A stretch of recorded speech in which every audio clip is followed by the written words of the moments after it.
আমরা তাহলে পড়া শুরু করি। আদর্শ গ্যাস ও গ্যাসের গতিতত্ত্ব। আচ্ছা, তো তোমরা জানো এই চ্যাপ্টারটার সাথে কিন্তু কেমিস্ট্রির রিলেশন আছে। তোমাদের এই ভাইয়া কি পরিবেশগত রসায়ন পড়াইছে? একটু কমেন্টে বললো তো কেউ। পরিবেশগত রসায়ন কি পড়াইছে তোমাদের? একটু কমেন্টে বললো পরিবেশগত রসায়ন কি পড়িয়েছে কিনা, তাহলে আমি জানলে ভালো হইব, কারণ এটার সাথে অনেক মিল। পরিবেশগত রসায়নের সাথে গতিতত্ত্ব অনেক মিল।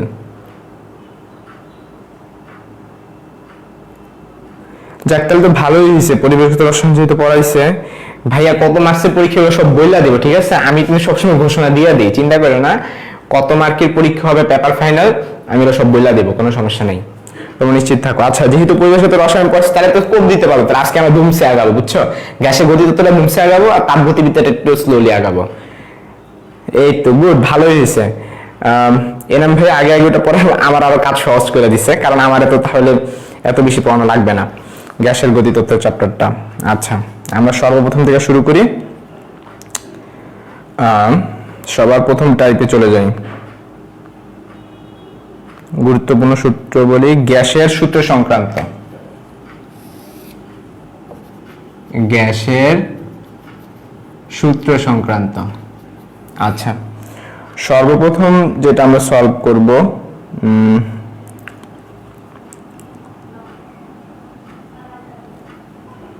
ডিইউ 13-14 আসছে। প্রশ্নটা হলো একটি আদর্শ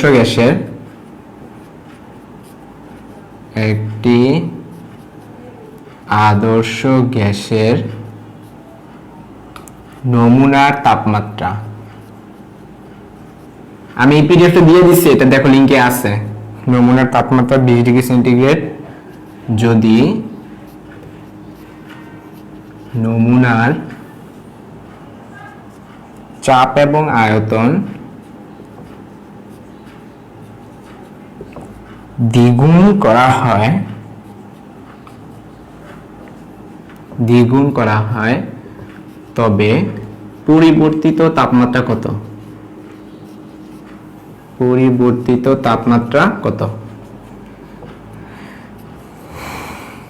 এখন কথা হলো, এটা কিন্তু আসছে ডিউ 13-14, মানে তখন ক্যালকুলেটর অ্যালাউ ছিল। কিন্তু এই প্রশ্নটা হচ্ছে, আমরা দেখি ক্যালকুলেটর ছাড়া আমরা পারি কিনা, ঠিক আছে? তোমাদের তো আমি অনেক ভালো ভালো ক্যালকুলেশন শেখানো ট্রাই করি, আল্লাহ জানে এটা পারো কিনা, ঠিক আছে? তো এটা তোমরা নিজেরা করা শুরু করো, যেহেতু ভাইয়া এটা পড়াইছে, আমার বেশি একটা প্যারা খাওয়ার কথা না। এটা করা শুরু করো, নিজে করা শুরু করো। একটি আদর্শ, আমি করে দিতেছি। নমুনার তাপমাত্রা হলো 20 ডিগ্রি সেন্টিগ্রেড যদি নমুনার চাপ এবং আয়তন দ্বিগুণ করা হয়। মানে আমরা সূত্র কি জানি, T1 V1/T1 = P2 V2/D2। এখন আগে P1 যা ছিল, P2 কি হয়ে যাবে? তার ডাবল হয়ে যাবে, আবার আয়তনও ডাবল হয়ে যাবে। তাহলে আমরা কি লিখতে পারি? P1 V1 আগের টেম্পারেচার ছিল 20 ডিগ্রি সেন্টিগ্রেড, মানে 293 কেলভিন, = 2 P1, এই যে P2 হয়ে যাবে ডাবল, আর V2 হয়ে যাবে ডাবল, তাহলে 2 V1/T। তাহলে P1 V1 এগুলো যদি কাটাকাটি করে দেই, কি হবে? T = 4 × 293, 3 × 4 = 12, 2 হাতে থাকে 1, হ্যাঁ, 4 × 36 আর 37, 7 হাতে থাকে 3, 8 আর 1 কত? 9 হয়, 972 আসছে আমার, হ্যাঁ? নাকি আমি ভুল লিখলাম? 1172 হবে, সরি। 8 আর এখানে 3 তো 11 হয়, ঠিক আছে, 1172। এখন এটাকে আমাদের কিসে নিতে হবে? ডিগ্রি সেন্টিগ্রেড নিতে হবে। তো 1172 থেকে যদি আমরা 273 বিয়োগ করে দেই, তাহলে কত হয়? খেয়াল করো, 2 থেকে 3 বিয়োগ করলে 9 হাতে থাকে 1, 7 আর 1 8, 7 থেকে 8 চলে গেলে 9, হাতে থাকে 1, 2 আর 1 করলে 3, 11 থেকে 3 চলে গেলে 8, 899 অপশনে নাই, বাট 900 তো আছে, একেবারে কাছাকাছি। 899 900 তো কোনো একটা পার্থক্য নাই। সো আমাদের এটা আনসারটা হয়ে গেল। আশা করি তোমরা এটা ইজিলি বুঝে ফেলছো। ওকে, তো খুব সহজ একটা প্রশ্ন ছিল, তোমরা এটা পেরে গেছো। আমি তাহলে এই তো আমাদের সাথে এখন অনেক দ্রুত যুক্ত হচ্ছে পোলাপাইনরা।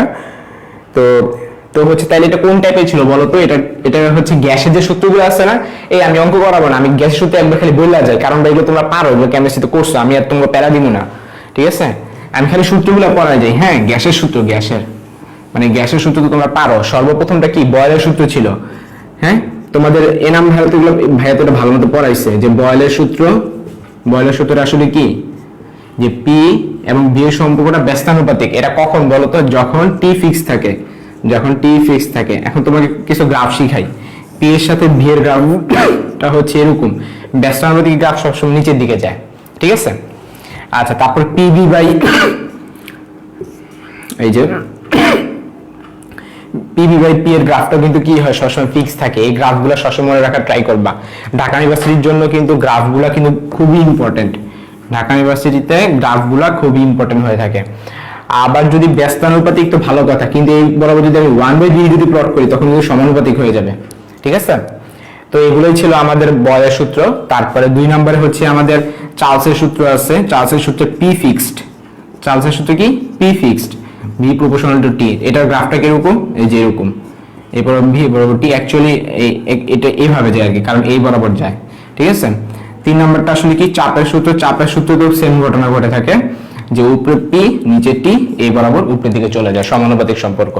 সো তোমরা এই গ্রাফগুলোর যদি আইডিয়া থাকে ভালো মতো, তাহলে ইনশাআল্লাহ কোনো ধরনের প্রবলেম হবে না, ঠিক আছে। আচ্ছা,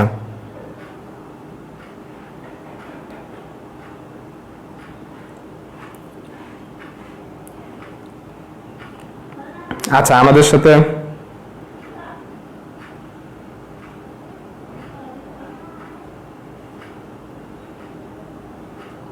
আচ্ছা ঠিক আছে, যারা এই বলছেন তারা বয়েল মনে করতেছেন কেন? আচ্ছা, হাসান ইনাম ভাইও আমাদের সাথে ক্লাস করতেছে। আচ্ছা ভাইয়া, তো আমরা চলো নেক্সট চলে যাই, যেহেতু ভাই অনেক কিছু আমাদের আগায় দিয়ে রাখছে। সো আমি একটু দ্রুত আগাবো। তাহলে আমি হচ্ছে গ্যাসের সূত্র নিয়ে আমি কোনো আলোচনা করতে চাচ্ছি না। বয়েলের সূত্র, চার্লসের সূত্র এবং হচ্ছে চাপীয় সূত্র, 3টা সূত্র শেষ, আমি এখান থেকে আর করাবো না। আমি একবার চলে যাব আদর্শ গ্যাসের সংক্রান্ত সূত্রাবলী। এইটাও করাইছে, PV equal to nRT, just একটা অঙ্ক করাবো আর কি, আদর্শ গ্যাস। আচ্ছা, এইটা হচ্ছে তোমাদের আমি একটু টেস্ট করব, দেখি তোমাদের ক্যালকুলেশন স্পিড কত স্পিড, আমি এখন চেক করব তোমাদের কেমিস্ট্রির ক্যালকুলেশন স্পিড কত স্পিড, আমি একটু দেখবো। আমি এখন তোমাদেরকে ঢাইকা ফেলবো আর কি, ঠিক আছে। তো এখান থেকে ডিউতে আসার মতো কোনো প্রশ্ন বা জোশ ক্যালকুলেশনওয়ালা কিছু একটা আমি বের করার ট্রাই করি।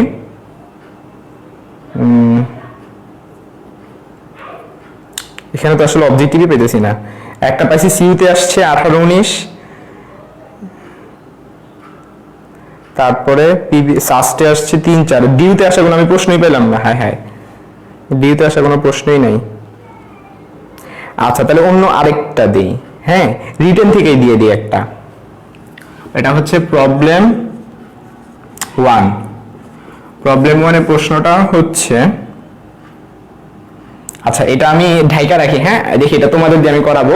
তোমাদের তো হচ্ছে অবজেক্টিভ আমি করাইতাম হচ্ছে ABCD দিয়ে, ঠিক আছে, তারপর যে ক্যামেরা দিয়ে ঢেকা রাখতাম। আজকে এখন আমি ক্যামেরা ঢেকা রাখবো, প্রশ্ন লিখবো, তারপর তোমরা শুরু করবো, আমি দেখবো রিটেন তোমাদের কতক্ষণ লাগে।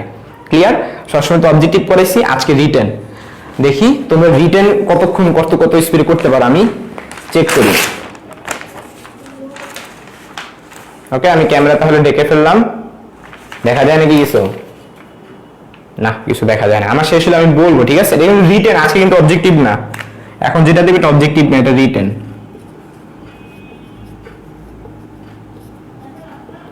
আর এটা এক্সাক্ট আনসার বের করতে পারবা না, মানে কাছাকাছি মান বের করবা, ঠিক আছে।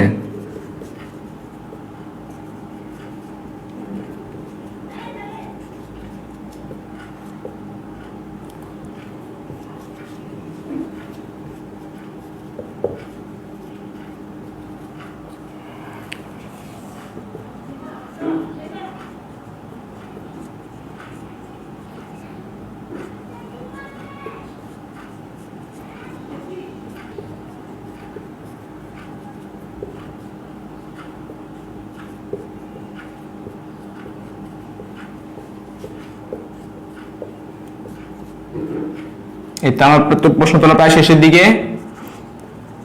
মজা হইবে এটা অবজেক্টিভ জন্য দিলে বেশি মজা হইতো আর কি, কারণ ডিউতে এরকম টাইপের অবজেক্টিভ কিন্তু আসে, মানে এরকম ক্যালকুলেশন ওয়ালা। আচ্ছা, এটা আমি অবজেক্টিভ বানাই দিচ্ছি। হ্যাঁ, এটা রিটার্ন ছিল, আমি অবজেক্টিভ বানাই দিলাম, আমি নিজে নিজে অপশন বানাই দিচ্ছি।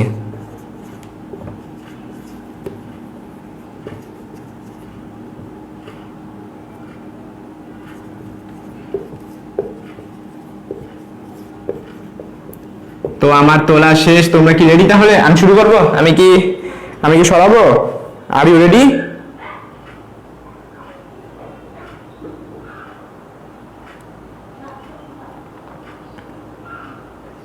আমি কি রেডি কিনা? এই তোমরা সবাই রেডি?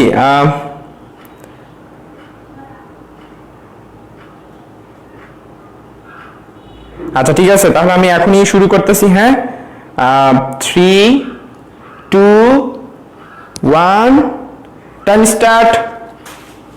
আমি স্টপ ওয়াচ ধরছি।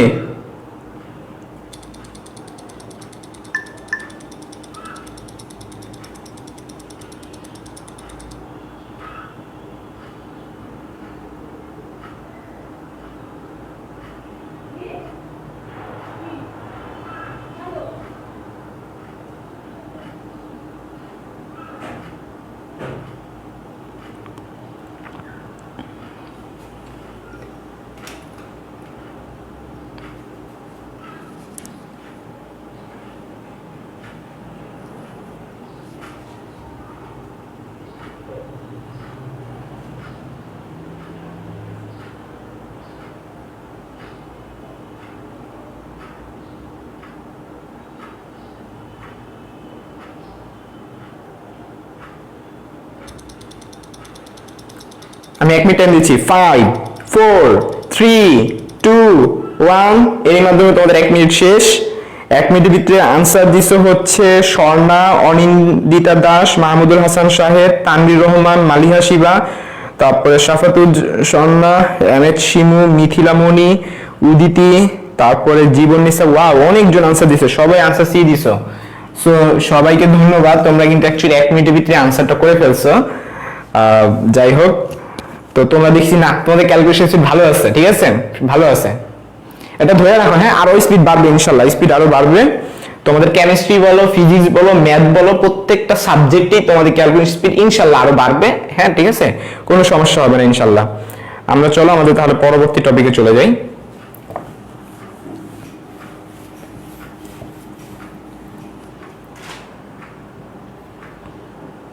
আচ্ছা, আমরা এখন চলে যাব বুদবুদ সংক্রান্ত। এখন আমাদের এইটা কিন্তু ভাইয়া পড়ায় নাই, এটা নাম ভাইয়া পড়ায় নাই, এটা নাম ভাইয়ের এখানে নাই। আমরা এখন পড়বো হলো বুদবুদ সংক্রান্ত। টাইপের নাম কি? বুদবুদ সংক্রান্ত। আচ্ছা, উপরে লেখাটার প্রয়োজন নাই, শুধু শুধু জায়গা খাচ্ছে। টাইপ হচ্ছে বুদবুদ সংক্রান্ত।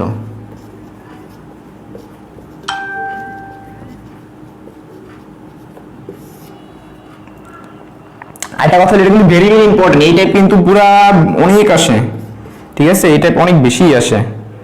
আমি এখন যেটা করাবো, রাজশাহী ইউনিভার্সিটিতে আসছে RU 15-16-তে একজন ডুবুরি।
ওরে বাবারে, কি বড় প্রশ্ন, আমার হাত ব্যথা যেতেছে লিখতে লিখতে।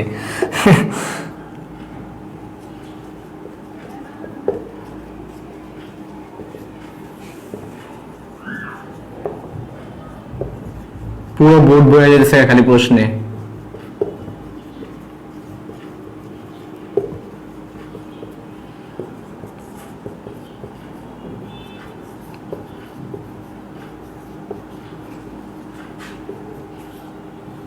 আচ্ছা ঠিক আছে, হ্রদের গভীরতা রিলেটেড যে টাইপটা, তো এটা কিন্তু আসলে অনেক বড় একটা ম্যাথ, এন্ড তোমরা জানো যে P1 V1 এগুলো P2 VT দিয়ে করতে হয়, বাট আমাদের তো পরীক্ষায় এত টাইম নেই, আমরা কি করবো শর্টকাটে করব। ঠিক আছে, তো তোমরা যদি শর্টকাট করতে যাও তো তোমার সূত্রটা মনে হয় পারো যে h = n-1 p / ρg। এই শর্টকাটটা দিয়ে তোমরা রিটেনও করবা, অবজেক্টিভও করবা, কোনো সমস্যা নাই, এটা রিটেনও কইরো। হ্যাঁ, এটা পুরোটা ডিটেইলস করার টাইম নাই তোমাদের, রিটেনেও টাইম নাই, অবজেক্টিভেও টাইম নাই। আমি রিপিট, তোমরা এটা অবজেক্টিভেও হচ্ছে এই সূত্র দিয়ে করবা, রিটেনে এই সূত্র দিয়ে করবা, আই হোপ মার্কস পাবা, রিটেনে মার্কস পাবা। যদিও রিটেনে সব শর্টকাট অ্যাপ্লাই করা উচিত না, বাট আই থিংক মার্কস পাবা এটাতে। আচ্ছা খেয়াল করে দেখো, এখানে প্রত্যেকটা আমি মিনিং শিখাই। আগে বলছে যে একজন ডুবুরি, আমার কথা আগে একটু দেখি তোমরা কি সব দেখতে পারতেছো ক্লিয়ার?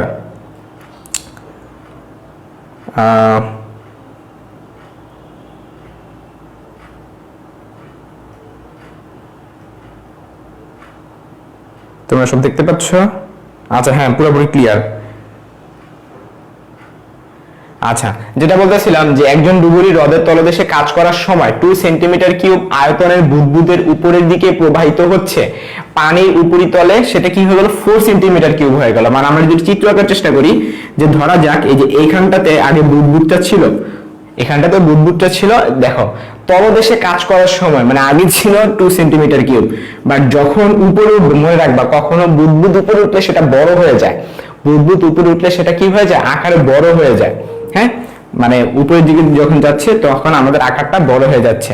খেয়াল করে দেখো, আমরা জানি যে যত নিচের দিকে যায় তত কি হয়, P = h ρg, তাই না? মানে P এর সাথে h এর সম্পর্কটা কি সমানুপাতিক, মানে যত হাইট বাড়তে থাকে তত প্রেসার বাড়তে থাকে। তো প্রেসার যদি বাড়ে তাহলে কি ভলিউম কমবে না? হ্যাঁ, বয়েলের সূত্র কি বলে থাকে তোমাকে, যে P এর সাথে V এর সম্পর্কটা ব্যস্তানুপাতিক, তার মানে নিচের দিকে P বেশি V কম। আজকে ব্যাখ্যাটা বুঝছো? আমি থিওরি কি বুঝে দিতে পারছি যে যখন উপরের দিকে যাবে তখন ভলিউম বাড়বে, উপরের দিকে কিন্তু আবার প্রেসার কম, কারণ কি P = h ρg, h এর মান তো উপরের দিকে কম। আমার কথা কি ক্লিয়ার? h মানে হচ্ছে হাইট। আচ্ছা যাই হোক, তোমরা এটা বুঝতে পারছো আশা করি। এখন আগে ছিল 2, এখন হয়ে গেল 4, মানে কত গুণ হয়ে গেল, দ্বিগুণ হয়ে গেল, আয়তন দ্বিগুণ হয়ে গেছে। এই n-টা হচ্ছে আয়তন যত গুণ হয়, আয়তন যত গুণ হয়। খেয়াল করে দেখো, আমাদের আয়তন ছিল 2, এখন হয়ে গেল 4, তার মানে n এর মান হবে 2। আচ্ছা p-টা হইতেছে গিয়ে তোমার এখানে কি দিয়ে দিচ্ছে দেখো, বায়ুমণ্ডলের চাপ হলো 10 মিটার। ওই যে আমরা বায়ুমণ্ডলের চাপ কি বলে থাকি যে 76 সেন্টিমিটার বলতাম না আমরা, এখানে অনেক প্রেসার, এখানে অনেক প্রেসার, কত 10 মিটার। তো যদি উচ্চতা দেওয়া থাকে তাহলে কিভাবে প্রেসার বের করে, P = h ρg দিয়া, তাহলে এখানে P যে কি বসাবা, h ρg, h এর মান 10, রো থাকবে আর জি থাকবে, আবার নিচে কি হবে, রোজি থাকবে। তাহলে রোজি রোজি তো কাটাকাটি চলে গেল, তাইলে এখানে হলো 10 আর এখানে হলো 1, আমাদের আনসার থাকতেছে 10 মিটার। তো আশা করি তোমরা এটা বুঝে ফেলছো। এটা কোনো ঝামেলা নাই, সিম্পল একটা ম্যাথ, খালি থিওরিটা যদি তুমি জানো আর যদি সূত্রটা জানো শেষ। এখানকার যত ম্যাথ আছে সবকটা হচ্ছে এরকম যে এটার এত গুণ হয়ে গেল, তোমরা শর্টকাটে করবা, তোমরা এটা বাই ডিটেইলস করো না। P1 V1 এগুলো P2 V2 এটা করার কোনো প্রয়োজন নাই। ওকে, এটা শর্টকাট দিয়ে করবা সব সময়। আচ্ছা, তো তলদেশ থেকে আমি আর কোনো অঙ্ক করাচ্ছি না। এই নাম ভাই বলছিল একবার CRMS থেকে করাইতে, CRMS কেমিস্ট্রিতে খুব কম ছিল, আমি CRMS এ চলে যাই। তার আগে দেখি এই টপিকের উপর কোনো ধরনের প্রশ্ন আছে কিনা তোমাদের।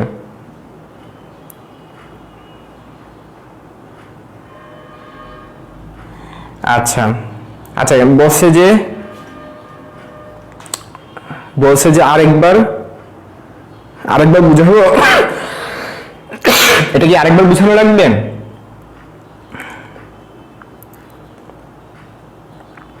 এটা কি আমার আরেকবার বোঝানো লাগবে? খেয়াল করে দেখো যে এখানে h, এটা শর্টকাট সূত্র, h = n-1 * p / ρg। এখানে p টা আসলে কোন এককে, খেয়াল করে দেখো, p টা হইতেছে গিয়ে আবার h ρg দিয়ে বসা নিবা, যদি সেটা পারদ স্তম্ভ বা চাপ যদি হাইট আকারে যদি দেওয়া থাকে। এখানে চাপ কি আকারে দেওয়া, হাইট আকারে দেওয়া। হাইট আকারে থাকলে কিভাবে চাপ কনভার্ট করে, p = h ρg, h এর মান তো 10, রো এর মান তো হইতেছে 1000, জি এর মান তো 9.8। ক্লিয়ার? যেমন তোমরা যখন 76 সেন্টিমিটার দিয়ে যখন করতে তখন কি লিখতা, P = h ρg, h এর মান কত 76 সেন্টিমিটার বসাইতা না, 0.76 বসাইতা, তারপরে রো এর মান 1000 বসাইতে, জি এর মান 9.8 বসাইতা। যাই হোক, এগুলো তোমরা জানো সব, খালি এখানে ভ্যালুগুলো বসাবা। এখানে রো এবং জি হচ্ছে পানির আর এখানে রো এবং জি এটাও পানির, এটা কাটাকাটি চলে যাবে। আর এখানে 10 কোথা থেকে আসছে, 10 আসছে যে P equal to H rho G থেকে, এই পিটা, ঠিক আছে। আর n - 1 n2 কোথা থেকে আসছে, আগে ছিল 2 সেন্টিমিটার, বুদবুদটা ছিল ছোট, যখন উপরে উঠে গেছে বুদবুদটা হয়ে গেল বড়। তোমাদেরকে থিওরি একটু আগে শিখাইলাম, উপরে উঠে গেলে বুদবুদের কি হয়ে থাকে, আয়তন বড় হয়ে যায়, ঠিক আছে। এটা মনে রাখলেই চলবে। এটাই ছিল আমাদের ছোট্ট থিওরি। আমরা এখন চলে যাব সিআরএমএস। হ্যাঁ, এখন সিআরএমএস এটা তোমার অনেক ঝামেলা টামেলা হইতে পারে, কারণ রুট আছে, তোমরা রুট দেখে ভয় পাও। আমি তোমাদেরকে বলবো প্লিজ 2014 সালের আগে প্রশ্ন দেখা প্যারা খাইও না। তোমাদেরকে রুটের এমন মান সার্ভার দিবে যেগুলো করা যায়, যেমন রুট ওভার 25, 36, ঠিক আছে, 64, এগুলো দিয়ে এগুলাই তোমাদেরকে দিবে। সো এগুলো নিয়ে প্যারা খাইও না। আমরা তাহলে চলে যাই আমাদের গ্যাসের অণুর বেগ সংক্রান্ত।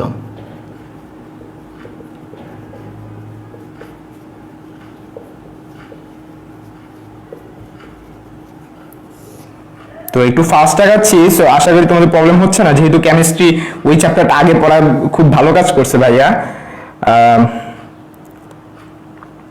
আচ্ছা, এখন ঝামেলাওয়ালা একটা অঙ্ক তোমাদের করাই, মানে ক্যালকুলেশন ঝামেলাওয়ালা, এমডিএসটিউতে আসছে। কোন গ্যাসের তাপমাত্রা, মানে রুটওয়ালার ক্যালকুলেশন ঝামেলা। আজকে তোমাদেরকে আমি সব তোমাদের অন্তত যেটা ক্যালকুলেশন ইনশাআল্লাহ প্রবলেম হবে না যদি আমার সাথে লাস্ট পর্যন্ত থাকো। আর আমার ক্যালকুলেশন হ্যাক সিরিজের এটা অবশ্যই সবকটা ভিডিও তোমাদের জন্য ফরজ ভাই, এগুলো ফাও বানাইতেছি না। যারা এখনো দেখো নাই এই সিরিজটা, এটা কমপ্লিট করে নিবা। ক্যালকুলেশন হ্যাকস আমি যে সিরিজটা চালাচ্ছি এটা পুরো ফুল সবকটা তোমাদের জন্য ফরজ। কোন গ্যাসের তাপমাত্রা 100 ডিগ্রি সেলসিয়াস থেকে বাড়িয়ে 200 ডিগ্রি সেন্টিগ্রেড করা হলো।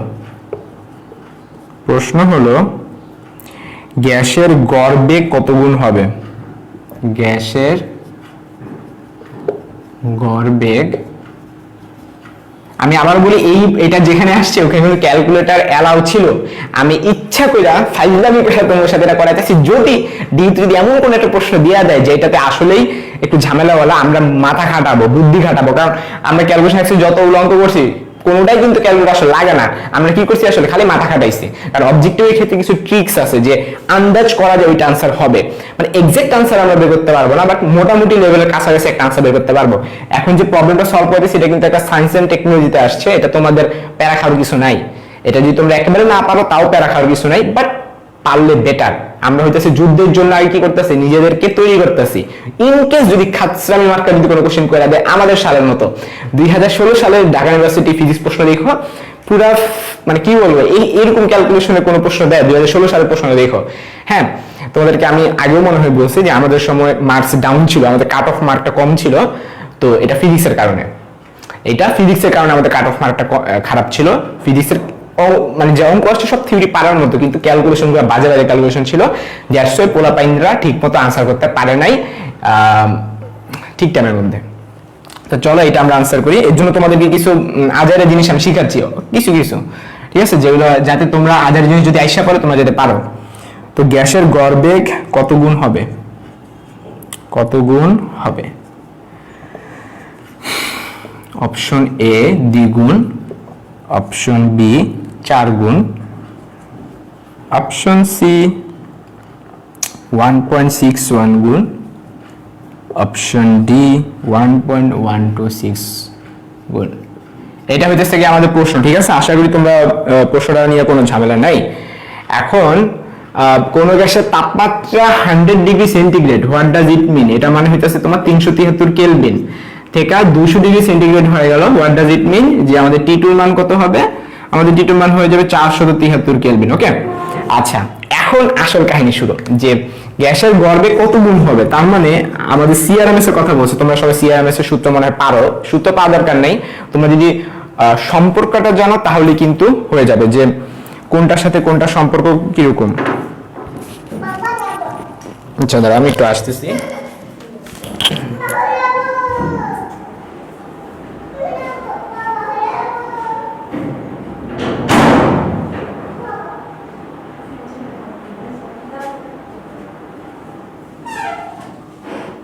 আচ্ছা ওকে, আমি এসে পড়েছি। যেটা বলতেছিলাম যে তোমরা কিন্তু সম্পর্কটা জানো যে সি এর সাথে টি এর সম্পর্কটা জানলেই কিন্তু হয়ে যাবে যে তারা কি প্রপোর্শনাল নাকি তারা ইনভার্সলি প্রপোর্শনাল, এগুলো জানলেই হবে।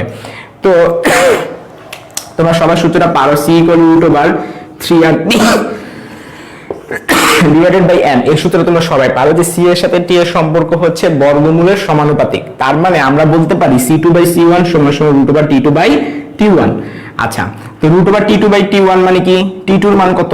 t2 এর মান হইতাছে কি আমাদের 473 এবং t1 এর মান কত? 373। এখন ভয়ঙ্কর একটা ব্যাপার হলো ভাই, এইটা কেমনে মানুষ রুট করে?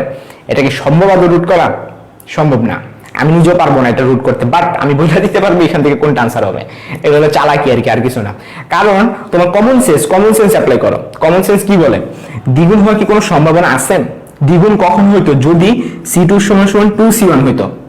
এখন 2c1 হইতে হইলে রুট ওভার 4c1 মানে এখানে তো এই ভ্যালুটা, যে ভিত্তের যে ভ্যালুটা, খেয়াল করে দেখো, যদি ভিত্তের ভ্যালুটা যদি এরকম ঘটনা ঘটতো যে নিচেরটা চেয়ে উপরেরটা 4 গুণ, তাইলে সে রুট করে দ্বিগুণ হইতো। আমার কথা কি ক্লিয়ার? তোমার কি বলে 373 এর 4 গুণ করলে 473 হয় জীবনও? নো। আই রিপিট, 373 এ যদি 4 গুণ কইরা উপরে যেটা আছে ওটা যদি হইতো, তাইলে রুট করলে এটা 2c1 হইতো। সো বুঝতে পারতেছো এই আনসারটা জীবনও হবে না। 4 গুণ তো আরো আগেই হবে না। কেন হবে না? 4 গুণ হইতে হলে নিচেরটা চাইতে উপরেরটা কত গুণ হইতে হইব? নিচেরটা যদি উপরেরটা কত গুণ হইতে হবে? খেয়াল করে দেখো, 16 গুণ হইতে হবে।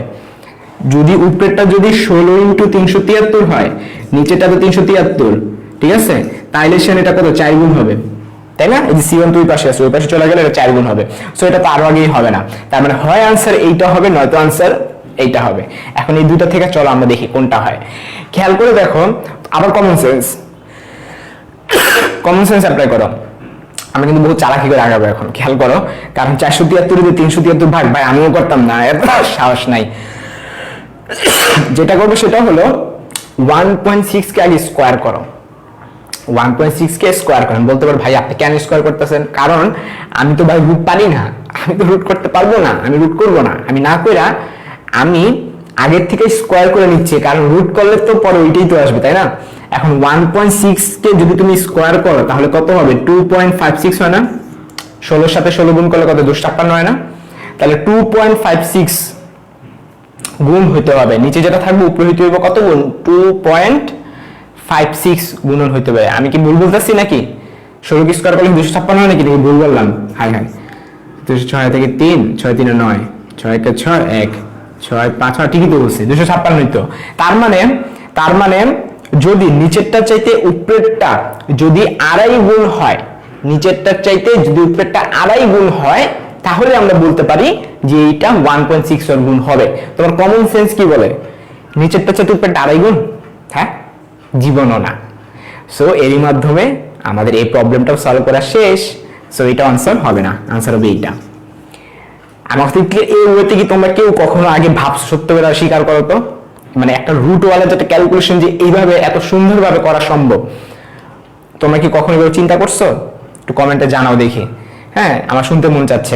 কারণ সবাই রুটওয়ালা কিভাবে করবো, মানে তোমরা কিভাবে করতে বলো দেখি। তোমরা আগে 473 দিয়ে 373 ভাগ করার চেষ্টা করতে, যে বাচ্চাদের মতো 373 473 এমনি করে একটা মান বের হইতো। এরপর রুট ওটা কেন করতাম? আমরা কও পারতা? ওটা রুট করতে পারতা? 12টা বেজে যেত না? আমি উল্টা আগাইছি, উল্টা। এটাকে বলে ব্যাক ক্যালকুলেশন। আমি উল্টা আগাইছি। আচ্ছা দেখি তোমাদের একটু কমেন্ট দেখি। অ্যাকচুয়ালি এটা আমি শিখাইতাম, এটা সবাই বলতেছে না ভাইয়া, না তো না। দেখছো তোমরা এতগুলা পাবলিক, একজনও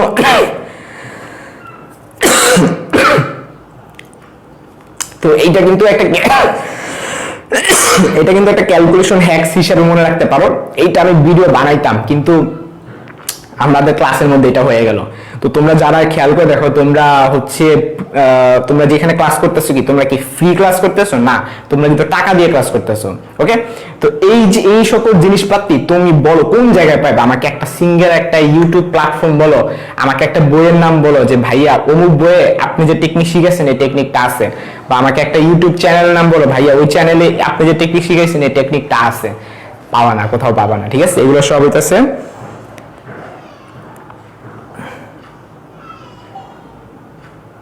আচ্ছা, অনেকে বলতেছে না ভাইয়া চিন্তা করি নাই।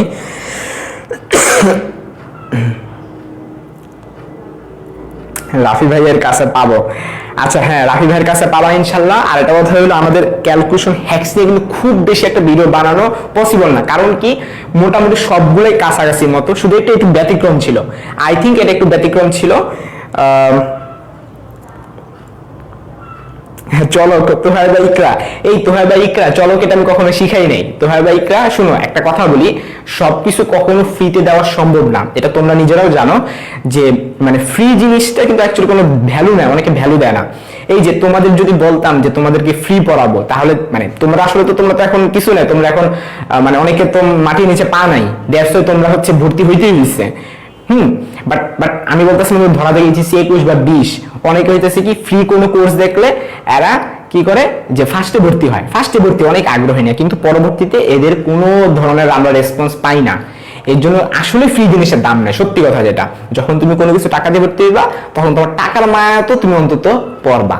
হ্যাঁ, এই জিনিসটা সত্য। এখন তোমরা যারা ভর্তি হইছো, আমার মনে হয় না তোমরা টাকার মায়ের জন্য ভর্তি হইছো, কারণ তোমরাও কিন্তু কিছু করার নাই, ডিউতে চান্স পাইতেই হইব, এই লেখা তোমরা ভর্তি হইছো। সো আমি এটা চিন্তা করি যে আসলে তোমার কাছে 1,500 টাকা কোনো ম্যাটারই না, এই টাইমে তোমরা ভর্তি হইতেই হইব। সো আমি তোমাদের সাথে এটা বলতেছি না, আমি জাস্ট উদাহরণ হিসাবে বললাম আর কি, যে অ্যাকচুয়ালি ফ্রি জিনিসে অ্যাকচুয়ালি অনেকে দাম দেয় না। আর একটা জিনিস টানলাম হচ্ছে, যদি তোমরা আমার সাথে আগাও লাস্ট পর্যন্ত একটু ধৈর্য ধরে থাকো, তোমাদের মতো অনেকে ডিপ্রেসড হয়ে গেছো। আমি হচ্ছে প্রতিদিনই মেসেজ পাই, ভাইয়া যে আমি আর আগাইতে পারতাছি না, মানে আমি আপনারা খুব দ্রুত আগাচ্ছেন, তারপরে হচ্ছে ভাইয়া মানে প্রতিদিন 10 ঘন্টা করে পড়তাছি, তারপরও কুলাইতে পারতাছি না। আমি তোমাদেরকে বলবো, তোমাদেরকে যে প্রেশার দিয়ে আমরা পড়াচ্ছি, মানে তোমরা যদি বাসায় যদি হোম টিউটর রাখতা, উনি এত প্রেশার দিয়ে পড়াতে পারতো না, এটা আমরা গ্যারান্টি দিয়ে বলতে পারি। তোমাদেরকে আমরা পুরা 5 ভাইয়া পুরো যেভাবে পড়াচ্ছি, এরকম প্রেশার দিয়ে আর কেউ তোমাদের পড়াতে পারতো না। তারপর অনলাইনে প্রেশার দিয়ে পড়া কিন্তু খুব টাফ, কারণ অনলাইনে তোমার কেউ জাজ করবো না, তোমার কেউ মাইক দিবে না। তুমি যদি কালকে পরীক্ষা না দাও, আমি কি তোমার মাইক দিয়ে আসতে পারবো না। কিন্তু ওই যে তোমাদেরকে আমরা এমন কথা বলি, তোমাদেরকে আমরা মানে এমন ভাবে মোটিভেট করি, এমন ভাবে গাইড করি যে তোমরা পরীক্ষা দিতে বাধ্য। তোমাদেরকে এমন ভাবে আমরা, অন্তত আমি বলার ট্রাই করি, যাতে তোমরা পরীক্ষা দিতে বাধ্য, এমন ভাবে আমি ট্রাই করি। জানি না লাস্ট পর্যন্ত কতটুকু আমরা পারবো, জানি না লাস্ট পর্যন্ত কে হাসবে কে কাঁদবে। জাস্ট আমি বলবো একেবারে লাস্ট পর্যন্ত এখন যে গতিটা তোমরা ধরে রাখছো, এটা বেস্ট একটা গতি। তোমরা ভাই মার্কস দেখা ভয় পাও না। আমি নিজে তোমাদের মার্কস গুলো যখন আমি করি, আমি যখন র্যাঙ্কিং লিস্টে করি, আমার সত্যি অনেক ভালো লাগে, তোমাদের প্রতি আমি ডিসঅ্যাপয়েন্টেড না। সত্যি কথা বলতে আমি ডিসঅ্যাপয়েন্টেড, অন্তত আমি ফিজিক্স নিয়ে, আমি ম্যাথটাতে তোমাদের কোনো খবর আমি জানি না, তোমার ম্যাথের খবর আমি জানি না, কেমিস্ট্রির খবর আমি জানি না, বায়োলজির কোনো খবর জানি না। কারণ আমি ফিজিক্স নিয়ে তোমাদের যেটা বলবো, তোমাদের প্রতি আমি ডিসঅ্যাপয়েন্টেড না, তোমাদের প্রতি আমি খুশি আলহামদুলিল্লাহ। কিন্তু আমাদের জার্নি মাত্র 50% শেষ হইতেছে আজকে। একবার লাস্ট পর্যন্ত এটা ধরে রাখতে হবে, লাস্ট পর্যন্ত এই গতিটা ধরে রাখতে হবে। যদি মাঝপথে থেমা যাও, শেষ, আর উঠতে পারবে না। এইটাই তোমার লাস্ট পড়া, এইটাই তোমার লাস্ট রিভিশন, এই পড়াটা দিয়েই তোমাকে এক্সাম দিতে হবে ইনশাআল্লাহ। তোমাদের ডিউ পরীক্ষা পিছাবে না। করোনার যে পরিস্থিতিটা আছে, এটা তোমরা বুঝতে পারতেছো, হয়তো এটা পিকে পৌঁছে যাবে। 21 মে এখনো দেরি আছে, খুব সম্ভবত তোমাদের ডিউ পরীক্ষাটা পিছাবে না, যদি না এক্সট্রিম কেস হয়। সো তোমরা 21 তারিখ ধরেই অবশ্য পরীক্ষার জন্য নিজেকে প্রিপেয়ার করো, ঠিক আছে? আমরা চলো নেক্সট প্রবলেমে চলে যাই। আজকে মাটির নিচে পা ঢুকানোর ট্রাই করব।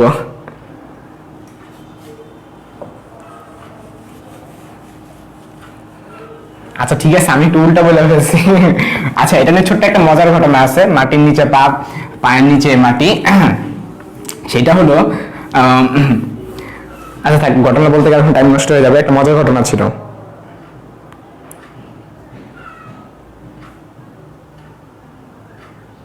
আচ্ছা, আমরা চলো পরেরটাতে চলে যাই। আচ্ছা, কমেন্টটা খুব মজা লাগছে যে মাটির নিচে পা ঢোকানোর আজকে ট্রাই করবো। আচ্ছা, এখন তোমাদেরকে আরেকটা সুন্দর একটা থিওরি শিখাবো। সেটা হচ্ছে যে তোমরা অনেকের মধ্যে কোয়েশ্চেন থাকে যে ভাইয়া কখন 3/2 এনআরটি হয় আর কখন 3/2 কেটি হয়। এই যে সূত্রটা, বোলজম্যান ধ্রুবকের যে সূত্রটা, টপিকের নাম কি? ওইটা আমার স্লিপ অফ টাং ছিল। ওটা আমি মানে তোমাদের হাসানোর জন্য বলিনি, ওটা আমি আসলে ভুল বলছি যে মাটির নিচে পা চলে গেছিল, এটা আমার স্লিপ অফ টাং ছিল।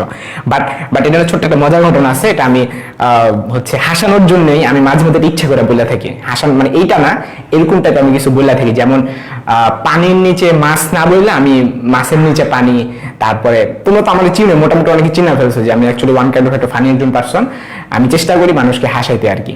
বাট আজকে যেটা বলে ফেলছি, এটা আমি নিজেই হাস্যকর পাত্র হয়ে গেলাম। মানে আমি তোমাদের হাসানোর জন্য এটা বলি না, এটা আমি আসলে ভুল বলছিলাম। আচ্ছা যাই হোক, তবে এটা নিয়ে কিন্তু মিম বানানো যাবে, মাটির নিচে পানিয়ে কিন্তু তোমরা চাইলে মিম বানাতে পারবো বা আমিও মিম বানাতে পারবো। আচ্ছা, গ্যাসের গতিশক্তি, গ্যাসের গতিশক্তি রিলেটেড। আচ্ছা, গ্যাসের গতিশক্তি রিলেটেড সূত্রগুলো আসলে কি, যে গতিশক্তি E সমান সমান তোমরা সবাই পারো 3/2 nRT। এখানে n হচ্ছে গিয়ে মোল সংখ্যা, n হচ্ছে মোল সংখ্যা। আচ্ছা, তারপর প্রতিটি অণুর, তো আমরা চলো একটা প্রবলেম সলভ করতে করতে এটা বোঝার ট্রাই করি। কোনটা করব? আচ্ছা দেখি তোমাদের ক্যালকুলেশন স্পিড কত, লও আরেকটা দেই। হ্যাঁ, কি সাহস আছে? দিমু অনেকটা। ঢাকা ইউনিভার্সিটি 10-11 আসছে, ক্যালকুলেটর ছিল। দেখি কে কার কত সাহস আছে, এটা আমার কইরা দাও। এটা আসছে ডিউ 11-12। ও এটা তো আমি তো ক্যামেরা ঢেকে রাখবো। দাঁড়াও, এটা আমি দেখি এটা কে পারো 45 সেকেন্ডের ভিতরে। এই শোনো, আমি সূত্র একটু বললাম, আমি বুঝতে পারলাম যে 3/2 nRT এটা হইতেছে যখন মোল বলবে, আর কেটি যখন একটা অণু বলবে। অণু বললে বোলজম্যান ধ্রুবক, আর মোল বললে আর। ঠিক আছে, অণু বললে বোলজম্যান ধ্রুবক, আর সরি মোল বললে অণু বললে বোলজম্যান ধ্রুবক, আর যদি মোল বলে থাকে তাহলে nRT এর আরটা হবে। আমি এখন তোমাদেরকে চ্যালেঞ্জ হিসেবে একটা ডিউ একটা প্রশ্ন দিব, দেখি তোমরা এটা আমাকে সলভ করে দিবা। এটা আসছে হচ্ছে কি তোমার ডিউ 11-12-তে।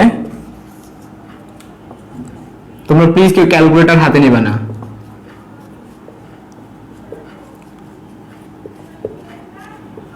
এখানে শুধু ভাব দেখানোর জন্য কেউ ক্যালকুলেটর হাতে নেবে না, মানে তাড়াতাড়ি আনসার দিয়ে দিবা ভাই।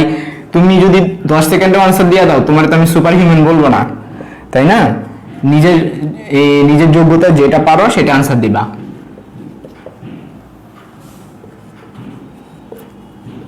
এটা আসছে ডিউ 11-12-তে, তখন ক্যালকুলেটর অ্যালাউ ছিল। আমি দেখতে চাই, মানে আমি টেস্ট করতে চাই তোমাদের ক্যালকুলেশন স্পিড কতটা আমি উঠাইতে পারছি। আমি তো ড্যাম শিওর 2 সপ্তাহ আগে তোমাদের ক্যালকুলেশন স্পিড এত ছিল না।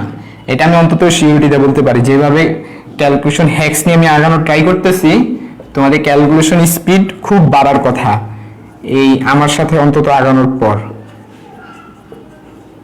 আমার অপশন প্রায় লেখার শেষের দিকে, তোমরা রেডি হও খাতা কলম নিয়ে। তো আমি স্টপ ওয়াচ চালু করতেছি এখনই। রেডি তো সবাই? হ্যাঁ, দেখি এই ক্যালকুলেশন কে সবার আগে করতে পারো।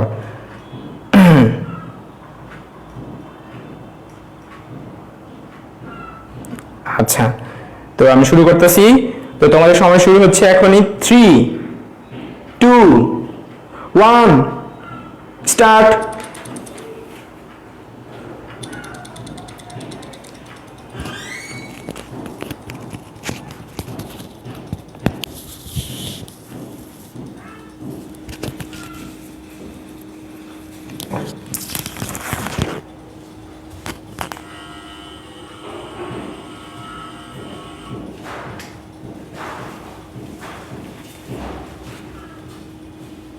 সেকেন্ড।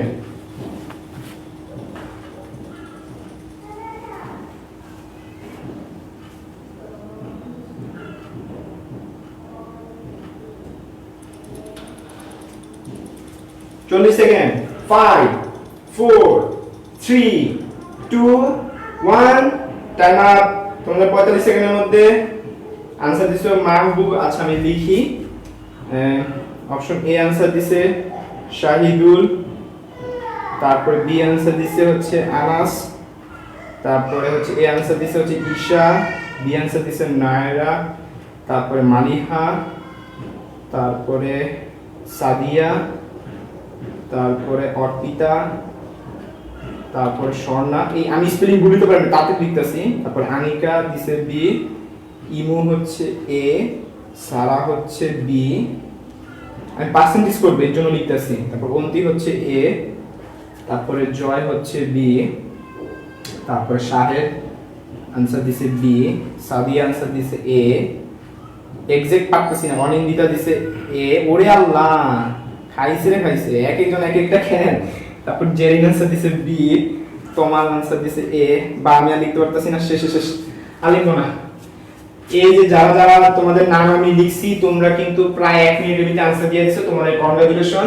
যাদের নাম বোর্ডে আছে তাদেরকে কংগ্রাচুলেশন, যাদের নাম বোর্ডে নাই তাদেরকেও কংগ্রাচুলেশন। এখন আমরা একটু দেখি যে আসলে এ কতজন বলছে। অপশন এ বলছে 1 2 3 4 5 6 7 8 9 10 11 জন।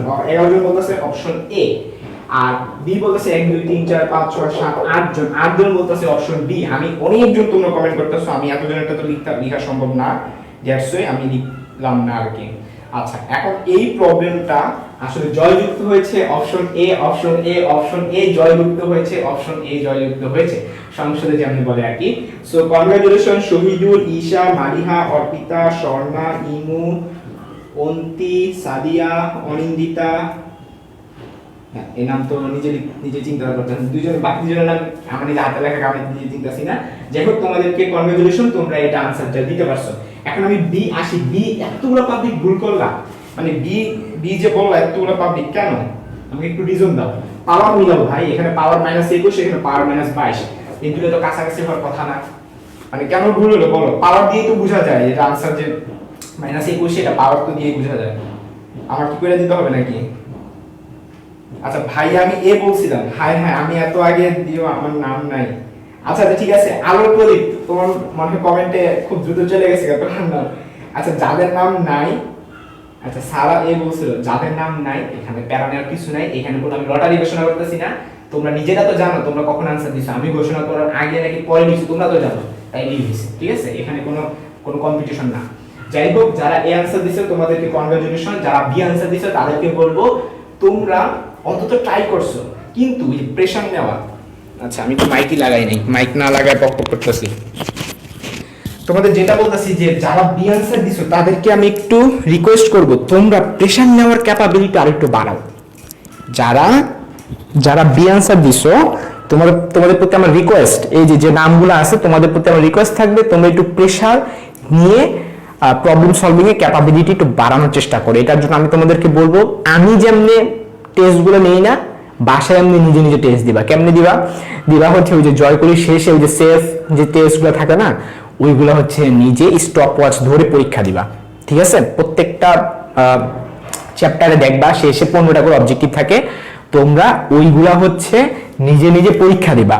পরীক্ষাটা কেমনে দিবা, যে 15টা অবজেক্টিভ তো তোমরা স্টপ ওয়াচ ধরবা, নিজে নিজে পরীক্ষা দিবা, গিয়া দেখবা কত মিনিট লাগছে। আমি কিন্তু আগের 10 দিনে এভাবে করছি। কেমনে করছি, যে আগে দেখছি আমাদের সময় 30টা অবজেক্টিভ ছিল প্রত্যেকটা সাবজেক্টে, তো 30টা অবজেক্টিভ আমার কতক্ষণ লাগছে, সাপোজ আমার 12 মিনিট লাগলো। আমি যে মডেল টেস্ট দিছি উপরে লেখা রাখছি 12 মিনিট, এরপর আরেকটা মডেল টেস্ট দিছি উপরে লেখা রাখছি মনে করি 11 মিনিট। এরকম করে আমি 10টা মডেল টেস্ট দিছি, প্রত্যেকটা গড় করছি। তো গড় করে আমার যত মিনিট আসে ওইটাই আমার ডিউতে টার্গেট। আমার কথা ক্লিয়ার? তোমরা এরকম নিজে নিজে গড় করবা। আমার টেকনিকটা ফলো করবো। তো টেকনিকটা কি, তোমরা নিজেরা আমি যতগুলো চ্যাপ্টার করাবো প্রত্যেকটা শেষে যে সেলফ টেস্টগুলো থাকে, যদি এখানে কয়েকটা স্ট্যান্ডার্ড কোশ্চেন না হয়, এরা কি করে সব জ্ঞানমূলক দিয়ে দেয়, আমি বলবো ওগুলো বাদ দিতে পারবো, ওগুলো ধরতে পারো, কোনো সমস্যা নেই, বাট এত সোজা প্রশ্ন আসবে না। মানে জয়কুলির সেলফ টেস্টগুলো আমার মতে খুব একটা বেস্ট না। হ্যাঁ, মানে ম্যাথমেটিক্যাল ক্যালকুলেশন গুলো তোমরা বলতে পারো, অথবা নিজে নিজে দাগায় নিতে পারো যে আমি 2টা চ্যাপ্টার মিললে আমি 15টা দাগাবো। আমি আবারও বলি, জয়কুলির যে সেলফ যে টেস্টগুলো আছে এগুলো খুব পারফেক্ট না, আমি নিজেই বলতেছি এত পারফেক্ট না। সেলফ টেস্টগুলো ভালো ভালো প্রশ্ন দেয় নাই। তুমি একটা কাজ করতে পারো, সেলফ টেস্ট থেকে 2টা চ্যাপ্টার মিলিয়ে পরীক্ষা দিবা। ধরো সাপোজ এই যে আজকে তোমাদেরকে এইটা পড়ে দিচ্ছে, তার মধ্যে 2টা, এখন তুমি খুঁজে দেখলে কি ম্যাক্সিমাম জিনিসই কি করলো ওনারা থিওরিটিক্যাল দিয়ে দিল। এখন ফিজিক্স কোনো থিওরিটিক্যাল আসবে না ঢাকা ইউনিভার্সিটিতে, ফিজিক্স কোনো থিওরিটিক্যাল আসবে না, সব ম্যাথ আসবে। সর্বোচ্চ অনুধাবনমূলক কিছু আসতে পারে, সর্বোচ্চ অনুধাবনমূলক কয়েকটা আসতে পারে। হ্যাঁ, সো আমি বলবো এই অনুধাবন থিওরিটিক্যাল বলতে আমি জ্ঞানমূলক টাইপ বুঝাচ্ছিলাম। অ্যাকচুয়ালি জ্ঞানমূলক টাইপ কিচ্ছু আসবে না ঢাকা ইউনিভার্সিটিতে। তোমরা যারা মেডিকেল প্রিপারেশন নিছো তোমরা জানো জ্ঞানমূলক টাইপ কি। তোমরা মেডিকেলের জন্য যা পড়ছো ফিজিক্স এগুলো কিচ্ছু আসবে না ঢাকা ইউনিভার্সিটিতে। ঠিক আছে, তো সর্বোচ্চ কিছু জিনিস আসবে অনুধাবনমূলক কিছু প্রশ্ন অবশ্যই আসবে, সব তো আর ম্যাথ দেয় না। হ্যাঁ, সো আমি তোমাদেরকে বলবো 2টা চ্যাপ্টার করে পরীক্ষা দিবা। তুমি প্রথম চ্যাপ্টার থেকে যত ম্যাথ পাইবা দাগায় ফেলবা, যে 7টা, দ্বিতীয় চ্যাপ্টার থেকে 8টা, এরপর তুমি ওটা পরীক্ষা দেওয়া শুরু করবে। তোমরা পরীক্ষা দিবা সব ম্যাথ খালি পরীক্ষা দিবা, তাহলে তোমার ক্যালকুলেশন স্পিডটা বাড়বো। ঠিক আছে, তারপরে তোমরা মিনিমাম 10টা মডেল টেস্ট দিবা, দেওয়ার পর তোমরা লিখা রাখবা, তারপর ওগুলোকে গড় করবা। গড় করে যে টাইমটা পাইবা এটা মুখস্থ করে ফেলবা, যে হ্যাঁ আমার এতক্ষণ লাগছে। পরে যখন আসল ঢাকা ইউনিভার্সিটি ভর্তি পরীক্ষা দিতে যাবা ঠিক অতক্ষণের মধ্যেই তুমি দেওয়ার ট্রাই করবা। ইনশাল্লাহ সফলতা আসবে। আচ্ছা, তো আমরা চলো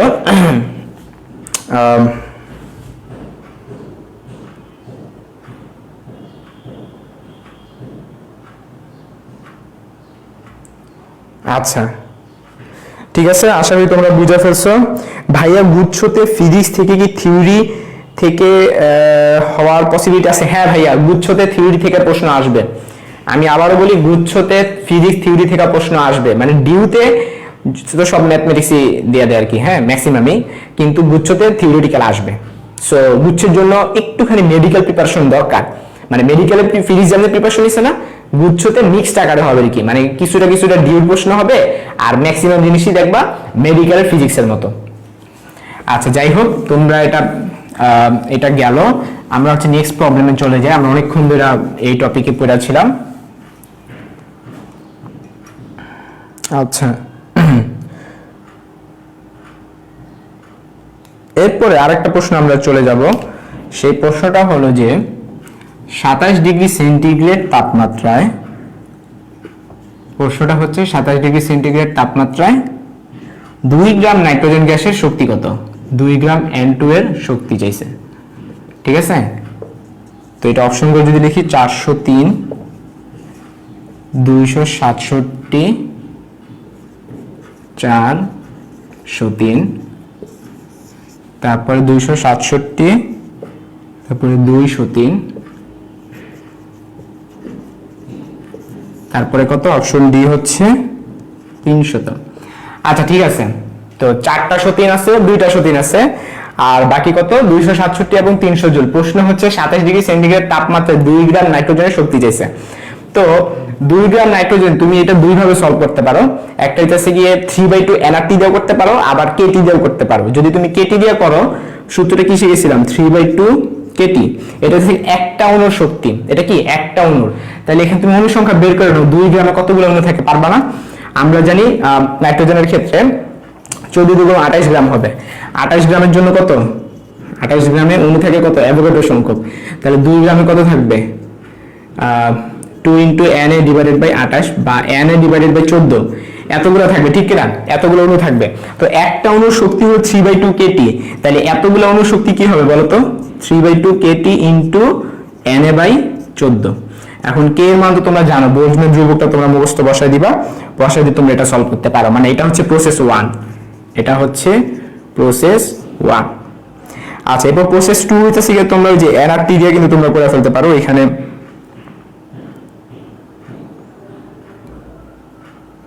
আচ্ছা, তাইলে আসে না আনসার। ভাইয়া দ্বিপরমাণু গ্যাসের ক্ষেত্রে কি 3/2 nRT দিয়ে করব? আচ্ছা ভালো একটা কথা বলছো, তাইলে আসে না আনসার। 3/2 দিয়ে করলে আমার আনসার বি আসে। আচ্ছা, কোন প্রশ্নের কথা বলতেছো? এটা কি নাইট্রোজেনটার কথা বলতেছো? এই প্রশ্নটা আমি এখন যেটা করাইতেছি এটা কই গেল? এই তোমাদের কমেন্ট আমি বুঝি নাই, এটা তোমাদের কমেন্ট করছো কোন প্রশ্নের আলোকে কমেন্ট করছো আমি একটু বুঝতে পারি নাই। আমারও আসছিল, বাট পরে 3/2 দিয়ে গুণ করছি আগেরটা। কি কি প্রশ্ন করছো যে 3/2 দিয়ে কি করবা? 3/2 দিয়ে করলে আমার আনসার বি আসে।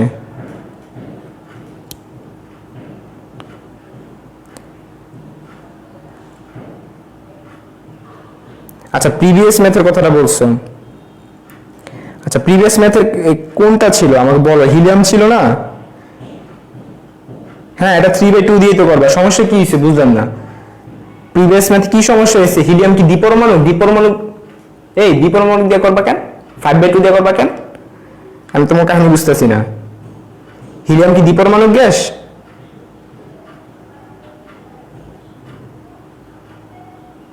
হ্যাঁ, আগের ম্যাথটা তো আমি বুঝছি, ওটা তো 3/2 দিয়ে করবা। 3/2 কেটি না? এখানে কি প্রশ্ন করছিলাম? বলছিলাম যে হিলিয়ামের অণুর একটা অণুর শক্তি, এটা তো কে দিয়ে তো করবা, এনআরটি দিয়ে করবা কেন? এই 3/2 কেটি দিয়ে করবা। 3/2 বোলজম্যান ধ্রুবকের মান কত? 1.38 × 10⁻23, ঠিক আছে, ইনটু টি। এই যে এটা দিয়ে করবা, আগের অঙ্কে এটা হবে। এটা যদি ক্যালকুলেশন করো 6.21 × 10⁻21 আসবে। সমস্যা কি? আগেটা তো হিলিয়ামের অণু বলছে, হিলিয়াম বলার কারণে 3/2। হ্যাঁ, এখানে তো দ্বিপরমাণু না, হিলিয়াম কি দ্বিপরমাণুক নাকি? আর এখানে একটা অন্য কথা বলছে, এর জন্য বোলজম্যান ধ্রুবকটা হবে। এই অঙ্কটার ক্ষেত্রে খেয়াল করে দেখো, এটা কিন্তু কোনো ইয়াতে আসে নাই, এটা হচ্ছে মনে হয় আচ্ছা দেখো, এটা যদি ক্যালকুলেশন করতে যাও, এটা ক্যালকুলেশন কেমনে করবা? 27 ডিগ্রি সেন্টিগ্রেড তাপমাত্রা 2 গ্রাম নাইট্রোজেনের শক্তি, এটা এটা কোনটা দিয়ে করলে ভালো হবে? এনআরটি দিয়ে করলে ভালো হবে নাকি কেটি দিয়ে করলে ভালো হবে? দুইটাই কিন্তু করা সম্ভব। আমি একটা প্রসেস 1 বলে দিলাম কেটি দিয়ে, কেটি দিয়ে করলে একটু বড় হয়ে যায়, বাট এনআরটি দিয়ে যদি আমরা করি তাহলে দেখো তাড়াতাড়ি হবে। আমি এটা করে দিচ্ছি, প্যারা খাও না, আমি এটা করে দিচ্ছি। সূত্রটা আমরা কি জানি? আমরা জানি ই সমান সমান, আচ্ছা এখানে হলো নাইট্রোজেন, একটু কাহিনী আছে। এটা কাহিনীটা হলো তোমাদের বই দেখবা, এটা তো আসলে 3/2 দিয়ে হবে নাকি 5/2 দিয়ে হবে বলো দেখি? তোমাদের বই কিন্তু অনেক ভুল লেখা, দ্বিপরমাণু যেগুলো আছে এগুলো সব 3/2 দিয়ে করে রাখছে। আমি তোমাদের একটু কমেন্ট পড়ি। আরে আমি নরমালি কোশ্চেন করছি, আগের ম্যাথটা তো কোশ্চেন করি নাই। আচ্ছা নরমালি করছো ভাইয়া, ক্যালকুলেশনটা একটু করে দেন, ঝামেলা লাগছে। কি সমস্যা হয়েছে আমাকে একটু বলো। এই ম্যাথটাতে সমস্যা হয়েছে? এই ম্যাথটাতে খেয়াল করে দেখো, এখানে নাইট্রোজেন যেটা বললো এটা কি দ্বিপরমাণু গ্যাসের জন্য বলা হয়েছে কিন্তু। তো তোমরা জানো দ্বিপরমাণু গ্যাসের জন্য কিন্তু সূত্র হলো 5/2 এনআরটি, বাট তোমাদের যে অঙ্কগুলো আছে সব কয়টাতে কিন্তু 3/2 দিয়ে করা। এটা অ্যাকচুয়াল আনসার হবে 5/2 দিয়ে। আমার কথা ক্লিয়ার? তোমাদের ইসাগের বই বলো বা অনেক বই বলো, এগুলো কিন্তু সব ভুল দেওয়া। দ্বিপরমাণু গ্যাসের জন্য তোমাদের কত 5/2 না? দ্বিপরমাণু গ্যাসের জন্য কত 3/2 নাকি 5/2 বলো দেখি? তারপরে হচ্ছে যদি 2 এর যদি বেশি হয় তখন কত হয় আমাকে বলো। এটা সূত্র কি 3/2 দিয়ে করবো না 5/2 করবো? গুড, 5/2 হবে। হ্যাঁ এইটার আনসার তাহলে তো জয়কলিতে ভুল দেওয়া। জয়কলিতে কত দিছে? 3/2 দিয়ে করছে মনে হয়। জয়কলিতে 3/2 দিয়ে করছে। এই প্রশ্নটা যেন কত জায়গায় ভুল পাইছি, বিশ্বাস করো। ইসাকের বই, শাহজাহান তপনের বই, কোন জায়গায় আমি ভুল পাই নাই। এরা প্রশ্ন লেখা রাখছে, থিওরিতে লেখা রাখছে যে দ্বিপরমাণু হইলে 5/2, কিন্তু অঙ্ক করে আবার গিয়ে 3/2 দিয়ে। সো এটাতে প্রশ্ন ঝামেলা আছে। এটা কিন্তু তোমরা করবা 5/2 দিয়ে।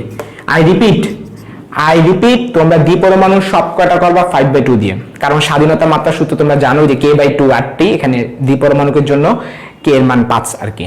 ঠিক আছে? সো তার মানে তো এটা তো আমি করলে তো মিলবে না, কারণ এরা অপশন দিছে এমন ভাবে। ঠিক আছে? সো দ্বিপরমাণু বলে 5/2, আর 7/2 আবার কে বললে ভাই? এ ভাই 7/2 এর থেকে পাইলা? হ্যাঁ 7/2 কোথা থেকে পেলে? এটা হবে 5/2। এখন এটার আনসার এখানে নাই আর কি, অপশনে এটার আনসার নাই। সো আমি কোথা দিয়ে তো লাভ হবে না। ঠিক আছে? তোমাদেরকে থিওরি শিখে রাখলাম যে 3/2 এনআরটি, এন এর মান কত হবে?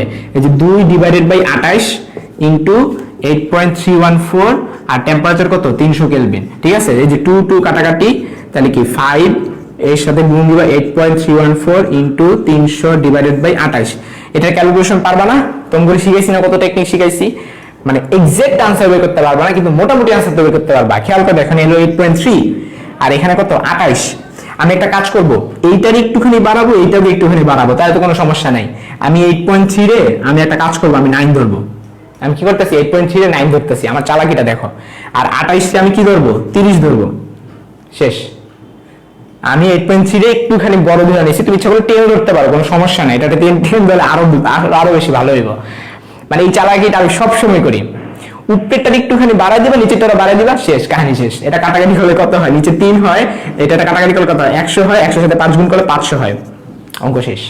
কি মজা না? মানে 5 গুণ 5/2 দিয়ে করলে এটা 500 হবে আর কি।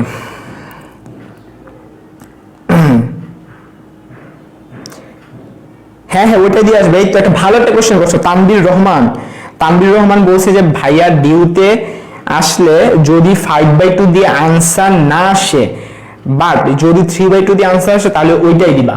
5/2 দিয়ে আগে আনসার করবা, কইরা অপশনে খুঁজবা, যদি না পাও তাহলে 3/2 দিয়ে করবা। কারণ কি, অনেক সময় স্যাররা দেখা যায় বই ফলো করে, তারা বই থেকে হুবহু ম্যাথ তুলে দেয়, তারা নিজেরা এত কিছু চিন্তা করে না, বই থেকে হুবহু ম্যাথ তুলে দেয়, তখন 3/2।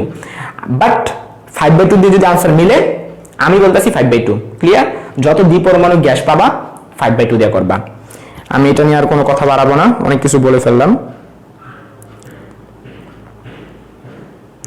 তো আমরা চলো নেক্সটটাতে চলে যাই।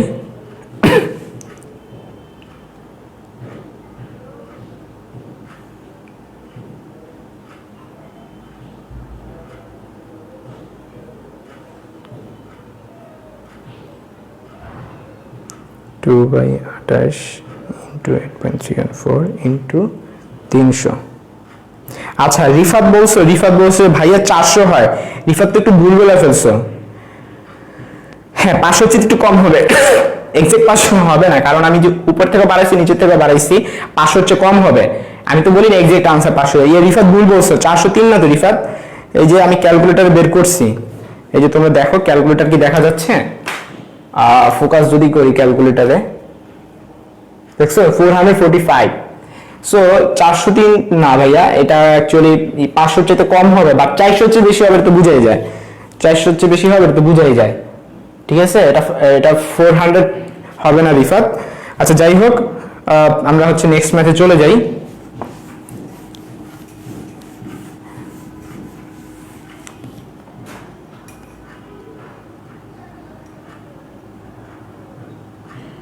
অনেকে ভাবতে পারবে ভাই এত স্পিড আগাচ্ছে কেন, কারণ এখন আমাদের স্পিডে আগাতে হবে।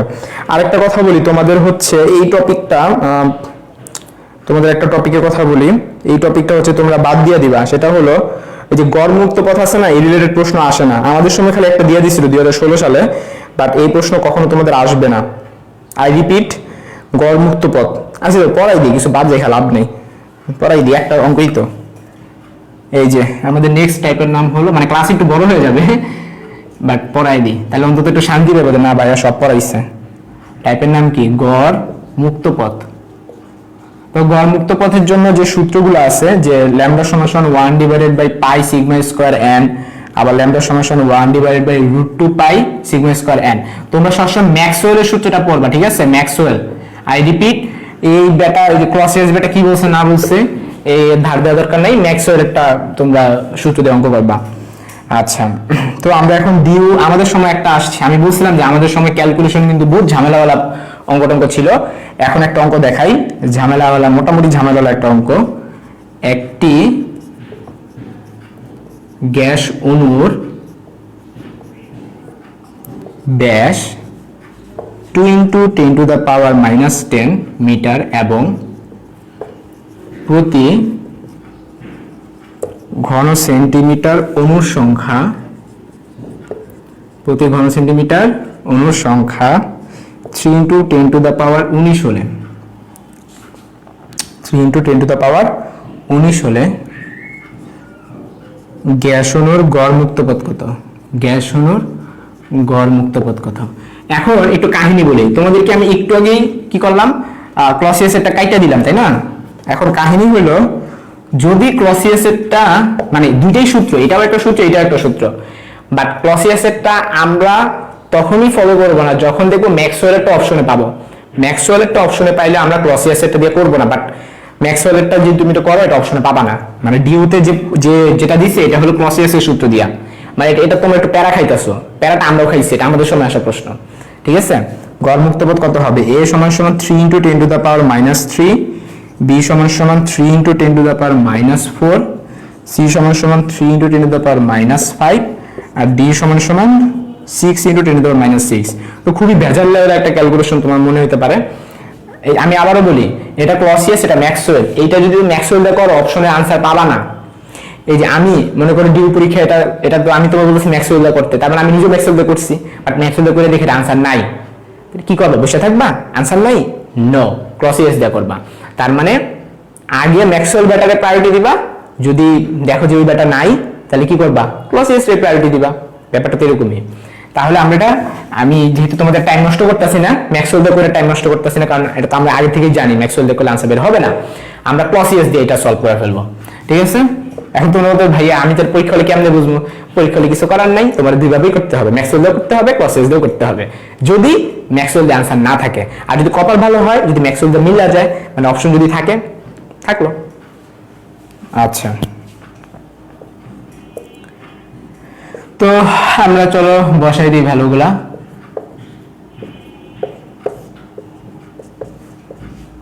তোমাদের আরেকটা দারুণ বুদ্ধি দিব, দাঁড়াও। এটা এখনো ক্যালকুলেশন হ্যাক্সের সিরিজ আমি বের করব, আমি নেক্সট এপিসোড এখনো বানাই নাই। এই যে এটা কিন্তু খেয়াল করে দেখো, এই ক্যালকুলেশন তোমরা অনেকে পারতা না, অনেকে ঝামেলা পড়ে যাবা যে ভাই এটা কেমনে করব। আমি এখানে 22/7 লিখছি, বাট এখানে তো 22/7 ছিল না, এখানে ছিল পাই। আমি কোনো ধরনের মানে ক্যালকুলেশন হ্যাক্স, এই টাইপের যে ম্যাথগুলো আমি করি, আমি কখনো পাইয়ের মান 3.1416 বসাই না। যদি হরে লবে যদি 314 বা 3014 থাকে তখন আলাদা ব্যাপার, তখন 3.146 এর সাথে কাটাকাটি যায়। বাট নর্মালি আমি সবসময় 22/7 বসাই।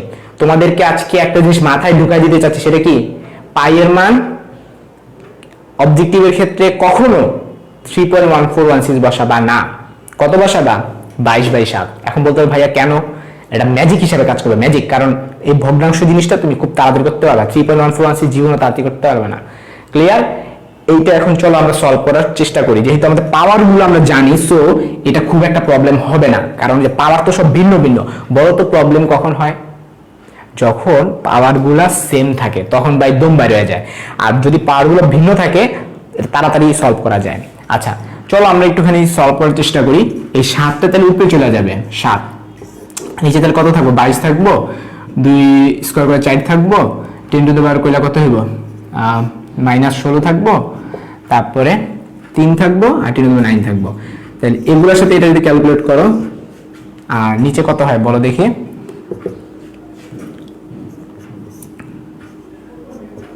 22 ইন্টু এটা কত? 3 4 12 থাকতেছে, 12। আর নিচে পাওয়ার কত? 10 টু দ্য পাওয়ার -7 থাকতেছে। তো 10 টু দ্য পাওয়ার -7। তো এখন আমি একটু আন্দাজের উপর ঠাস করে বসাই দিব আনসার, দেখো কেমনে করি। তাহলে উপরে 7, নিচে এই জিনিসটা নিয়ে আমি একটু তোমাদের সাথে কথা বলতে চাই। 7-এর সাথে 22-এর তো কাটাকাটি করা যায় না, বাট 7-এর সাথে 21-এর তো কাটাকাটি করা যায়। করলাম, আমি একটু চেঞ্জ করলে তো কোনো সমস্যা হবে না। একটু চেঞ্জ করলে কি পাওয়ার চেঞ্জ হয়? হয় না। তাই আমি একটা কাজ করবো, এটা আমি 21 ধরবো। তার মানে আমি হরটাকে আমি ছোট ধরে ফেলছি, তার মানে পুরো মানটা বড় হয়ে যাবে, তার মানে অ্যাকচুয়াল মানটা হবে আরো ছোট। ঠিক আছে? আচ্ছা তাহলে এটার সাথে যদি কাটাকাটি করি 1/3 হয়। ঠিক আছে? তাহলে কি থাকলো? 1/36 ইন্টু 10 টু দ্য পাওয়ার -7। আচ্ছা 10 টু দ্য পাওয়ার -7 আমরা একটা কাজ করতে পারি, হর ও লবকে আমরা একটা কাজ করি, 10 দিয়ে গুণ করবো। যাও 10 দিয়ে গুণ করে দিই। 10 দিয়ে গুণ করলে উপরে হয় 10, নিচে হয় কত? 300। 10 দিয়ে গুণ করবো। আচ্ছা 10 দিয়ে গুণ করার দরকার নাই, 10 টু দ্য পাওয়ার -7 মানে কি? এখানে ভাগ আকারে 10 টু দ্য পাওয়ার 7 না, বা এটা উপরে চলে যাবে না, 10 টু দ্য পাওয়ার 7 এরকমই তো হবে নাকি? তার মানে আমাদের আনসার হবে 10 to the power 7 divided by 36। এইটা হবে আনসার। এখন এটা খুঁজো তো, এটা তোমার কমন সেন্স কি বলে কোনটা হইতে পারে? আচ্ছা আমি ভুল করলাম নাকি? এখানে অপশনগুলো তো সব মাইনাস, কেন -16? এটা কি ঠিক আছে? এখানে অপশনে সব মাইনাস কেন? এটা তো উপরে উঠে গেলে তো প্লাস হয়ে যাবে। এটা তো ঝামেলা আছে তো। ও সরি, এটা 19। হ্যাঁ হ্যাঁ হ্যাঁ, আমি 9 লিখছি। এই যে এন আমার একটু ভুল হয়েছে, আমি N9 লেখা রাখছি, এটা 19 হবে। এই যে এটা 19। হায় রে। আর যাই হোক, তাহলে এটা যদি 19 হয়ে থাকে তাহলে কত হইব? তাহলে তো ঠিকই আছে যে এখানে 10 টু দ্য পাওয়ার -16 আর 10 টু দ্য পাওয়ার 19, তাহলে এখানে কত? 10 টু দ্য পাওয়ার 3 হইব আর কি। তাইলে উপরে হইতেছে গিয়ে 10 টু দ্য পাওয়ার 3 এর। তাহলে এটা যদি 19 হয়ে থাকে, দেখছো একটু ভুলের লাগে কি কাম করে এলাম। এটা উপরে 7, নিচে 22 ইন্টু তারপরে 4 into 10 to the power -16 into 3 into 10 to the power 19, তারপরে 7 উপরে চলে গেল, তারপর 22 4 এর সাথে 3 গুণ করে 12 লিখছি, 22 7 7-এর সাথে 21 কাটারি করে 3 হবে 1/36, আর এখানে হবে 10 টু দ্য পাওয়ার 3 হবে। আচ্ছা তারপর 1/36 ইন্টু 10 টু দ্য পাওয়ার 3। এই তো এতক্ষণে হয়েছে। আমি তাইলে ওই পাশে চলে গেলে 10 টু দ্য পাওয়ার -3 হয়ে যাবে। তাহলে 10 টু দ্য পাওয়ার -3। এখন এই যে 36 ইন্টু 10 টু দ্য পাওয়ার 3 কে আমরা কি লিখতে পারি বলো দেখি? আমাদের কত আসছিল? 1/এখানে 3 1/36 ইন্টু 10 টু দ্য পাওয়ার 3। আচ্ছা তো এটাকে আমরা কি লিখতে পারি? 1/36 আমি কি লিখতে পারি? 3.6 ইন্টু 10 টু দ্য পাওয়ার কত? 4 লিখতে পারি। হ্যাঁ, আমাদের জাস্ট পাওয়ারটা দরকার, তাই না? এখন 1/3.6 এটার মান কি? 0 পয়েন্ট সামথিং বের হবে। তাহলে আনসার কি হবে? 0 point something into 10 to the পাওয়ার -4। এখন এখানে তো 0 পয়েন্ট সামথিং আকারে কোনোটা নাই, তার মানে এখানে 1/3.6 আমরা জানি 1/3 এর মান কত? 3 পয়েন্ট ওই সামথিং এর মতো আসে। ঠিক আছে, ওই সরি 0.33 সামথিং এর মতো আসে। তাই এটা যদি আমি 3 পয়েন্ট বানাইতে চাই তাহলে আমার আরেকটা পাওয়ার লাগবে। আমার দেখেন 10 টু দ্য পাওয়ার -4 ছিল, তার মানে কি হইব? আরেকটা ঘর চলে গিয়া এটা কি হয়ে যাবে বলো দেখি? যে আমার 0.3 ইন্টু এটার মান কত হবে, 0.3 এর মতো হবে আর কি, ইন্টু 10⁻⁻⁴। তাহলে আমি যদি 3 আকারে লিখি এটা হবে 10⁻⁵, অর্থাৎ আমাদের আনসার আসবে এইটা। ঠিক আছে, আমি ফার্স্টে একটু ভুল দেখে ঝামেলা করে ফেলছি, নয়তো এটা তাড়াতাড়ি হইতো।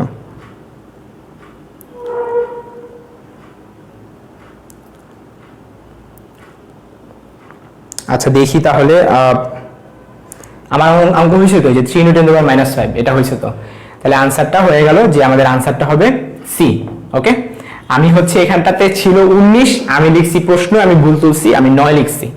হ্যাঁ, প্রশ্ন ছিল 19, আমি এটা 9 লিখছি, এর জন্য এখানটাতে ভুল হয়ে গেছে। বাট আশা করি এটা সিরি একটা ভুল, এটা এমনিতে বোঝা যায়, এটা 19 ধরলে এমনি ইজিলি মিলা যাবে। আচ্ছা ঠিক আছে, এখন বলো তোমরা একটু কমেন্টে বলো পুরোপুরি বুঝছো কিনা।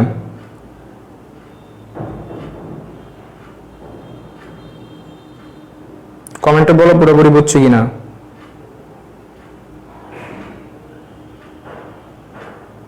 আচ্ছা কি সমস্যা হয়েছে, সেন্টিমিটার এগুলোতে কি সমস্যা হয়েছে আমাকে বলো। সমস্যা তো আর কথা না আশা করি। আচ্ছা যাই হোক, এরপরে আমরা চলে যাই গড়মুক্ত পথ, এইসব রিলেটেড যে অবজেক্টিভ গুলো আছে এগুলো অ্যাকচুয়ালি পুরান, আগে বেশি আসতো, এখন এগুলো আর আসেই না, কোনো ধরনের প্রশ্ন আর আসেই নাই। এরই মাধ্যমে হচ্ছে আমরা এই টপিকটা বড় সড়ো একটা যদি স্কিপ করি, এরপরে হচ্ছে আপেক্ষিক আর্দ্রতা, আমাদের কিন্তু বড় একটা টপিক বাকি রয়ে গেছে, সেটা হলো শিশিরাঙ্ক, আপেক্ষিক আর্দ্রতা, এই টপিকগুলো আমাদের বাকি রয়ে গেছে, আমরা এখন সেগুলোতে চলে যাব।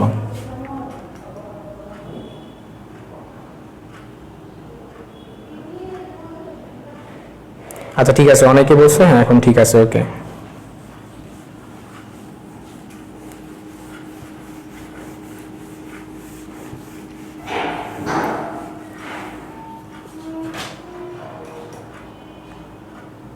আমাদের এটা লাস্ট টপিক, এটা আমাদের লাস্ট টপিক, আপেক্ষিক আর্দ্রতা এই রিলেটেড।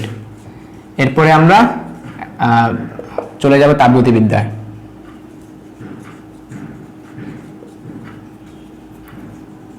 আপেক্ষিক আর্দ্রতা নিয়ে কিন্তু আরেকটা কথা হলো, আপেক্ষিক আর্দ্রতা কিন্তু খুব লেস ইম্পর্টেন্ট, ভার্সিটির জন্য লেস ইম্পর্টেন্ট, এটা ইন্টারের জন্য ইম্পর্টেন্ট, বাট ভার্সিটির জন্য খুবই লেস ইম্পর্টেন্ট আপেক্ষিক আর্দ্রতা। তো সূত্র তোমরা সবাই পারো যে বড় হাতের আর সমান সমান ছোট হাতের এফ ডিভাইডেড বাই বড় হাতের এফ ইন্টু 100%, এইগুলো তোমরা পারো। আমরা এই রিলেটেড যদি কোনো একটা প্রবলেম সলভ করতে যাই, আপেক্ষিক আর্দ্রতা কত হলে শিশিরাঙ্ক বায়ুর তাপমাত্রার সমান হবে, এটা আরইউতে আসছে, আরইউতে আসছে আপেক্ষিক আর্দ্রতা কত হলে, আপেক্ষিক আর্দ্রতা কত হলে শিশিরাঙ্ক বায়ুর তাপমাত্রা সমান হবে, শিশিরাঙ্ক বায়ুর তাপমাত্রার সমান হবে। এটা মিনিং কি খেয়াল করে দেখো, আপেক্ষিক আর্দ্রতা 100%, এটা আনসারটা হবে কিন্তু অ্যাকচুয়ালি 100%। এই যে 100% মিনিং কি, যে 100% সমান সমান f বাই f ইন্টু 100%, বা আমরা বলতে পারি f ইকুয়াল টু f। তোমরা জানো যে এই উপরে ছোট হাতের f হইতেছে শিশুরাঙ্কে বাষ্পচাপ, বড় হাতের f হইতেছে বায়ুর তাপমাত্রা বাষ্পচাপ। তো এখানেও যদি 100% হয়, মানে আর যদি 100% হয়, 100% কাটাকাটি, তাহলে উপরে ছোট হাতের f নিচে বড় হাতের f পরস্পর কি হবে, সমান হবে। তো যদি দুইটা পরস্পর সমান হয়, তাহলে আমরা কি বলতে পারি, উপরে ছিল শিশিরাঙ্কে আর নিচেটা ছিল বায়ুর তাপমাত্রা, তার মানে দুইটা কি হবে, পরস্পর সমান হবে। সো আশা করি তোমরা বুঝতে পারতেছো যে এটা আনসারটা কি হবে, যে যদি শিশিরাঙ্ক বায়ুর তাপমাত্রা যদি দুটো পরস্পর সমান হতে হয়, তাহলে এটা আনসারটা 100% হতে হবে। আচ্ছা এবার আমরা একটা ম্যাথে চলে যাই, আরইউতে আসছে, আরইউতে আসা একটা ম্যাথ। প্রশ্নটা হলো যে কোনো একদিনের শিশিরাঙ্ক, কোনো একদিনের শিশিরাঙ্ক 10 ডিগ্রি সেন্টিগ্রেড আর আপেক্ষিক আর্দ্রতা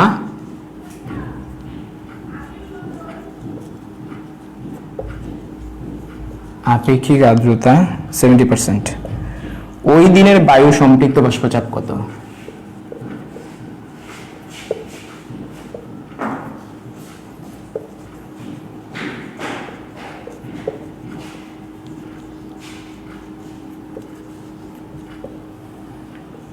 তো 10 ডিগ্রি সেন্টিগ্রেড তাপমাত্রা বাষ্পচাপে দিয়ে দিয়েছে 14 মিলিমিটার পারদচাপ। তো অপশনগুলো হচ্ছে 20 মিলিমিটার পারদচাপ, 25, তারপরে 14, অপশন ডি আছে 35। ঠিক আছে, এটা হলো আমাদের সূত্র। তো R is equal to F by F into 100%, খালি বসাই দিই।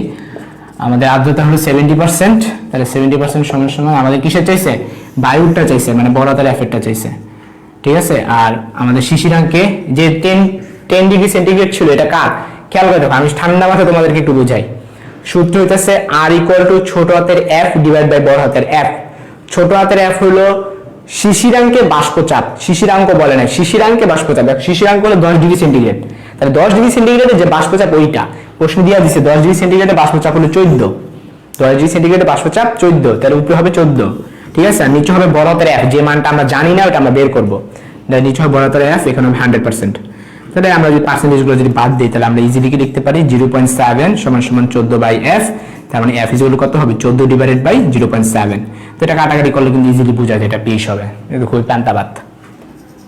আচ্ছা, পান্তাবাদ এটা কিন্তু আমার মুদ্রা দোষ, বুঝছো, মানে আমার মুখ দিয়ে খালি পান্তাবাদ বের হয়ে যায়, মানে সহজ মানুষরা সাধারণত সহজ বলে, বাট আমার এটা একটা মুদ্রা দোষ, আমার সহজ শব্দটা মুদ্রা বের হয় না, আমার পান্তাবাদ খালি বলে ফেলি। আচ্ছা, যাই হোক, এই তো শেষ, আমাদের থার্মোডাইনামিক্স এখন শুরু হবে। সো আশা করি তোমাদের এই টপিক আর কোনো প্রবলেম নাই। এখন হচ্ছে বাজে হলো 9:50, এখন বাজে 9:50। তো তোমাদের ক্লাস আমি এখন একটা ব্রেক দিব, 10 মিনিটের একটা ব্রেক। তাপগতিবিদ্যা আমরা শুরু করতেছি। তো তাপগতিবিদ্যার মধ্যে তোমার সর্বপ্রথম যে জিনিসগুলো তোমার জানা থাকা লাগবে সেটা হলো থার্মোডাইনামিক্সের ল গুলা। থার্মোডাইনামিক্সের ল, তুমি যদি ইঞ্জিনিয়ারিং যে কোনো সাবজেক্টে তুমি পড়তে যাও না কেন, তোমার তাপগতিবিদ্যা লাগবে। আমাদের ট্রিপলিতে থার্মোডাইনামিক্সের উপর একটা কোর্স ছিল, সেকেন্ড ইয়ার একটা কোর্স ছিল থার্মোডাইনামিক্সে, সেকেন্ড ইয়ারের উপর একটা কোর্স ছিল আমাদের। আমার কথা ক্লিয়ার? শুধু ট্রিপলি না, তুমি যে কোনো ইঞ্জিনিয়ারিং সাবজেক্টে তুমি পড়তে যাও না কেন, তোমার কিন্তু থার্মোডাইনামিক্সের উপর একটা কোর্স থাকবে, ভার্সিটিতে বলতেছি। ঠিক আছে, আচ্ছা, সো বুঝতে পারতেছো যে তাপগতিবিদ্যা এমন একটা চ্যাপ্টার যেটা তোমাকে ভার্সিটিতে লাগবে যদি তুমি ইঞ্জিনিয়ারিং লাইনে যদি তুমি যাও। ঠিক আছে, তো আমি সর্বপ্রথম তোমাদের যে টাইপটা পড়ানো শুরু করব সেটা হলো তাপ ও তাপমাত্রা রিলেটেড। আমাদের প্রথম টাইপের নাম হচ্ছে তাপ ও তাপমাত্রা রিলেটেড। আই রিপিট, যে তোমাদেরকে হচ্ছে তোমাদের সাথে আমি অনেক ফান করি, তার মানে এই না যে তোমরা অ্যাকচুয়ালি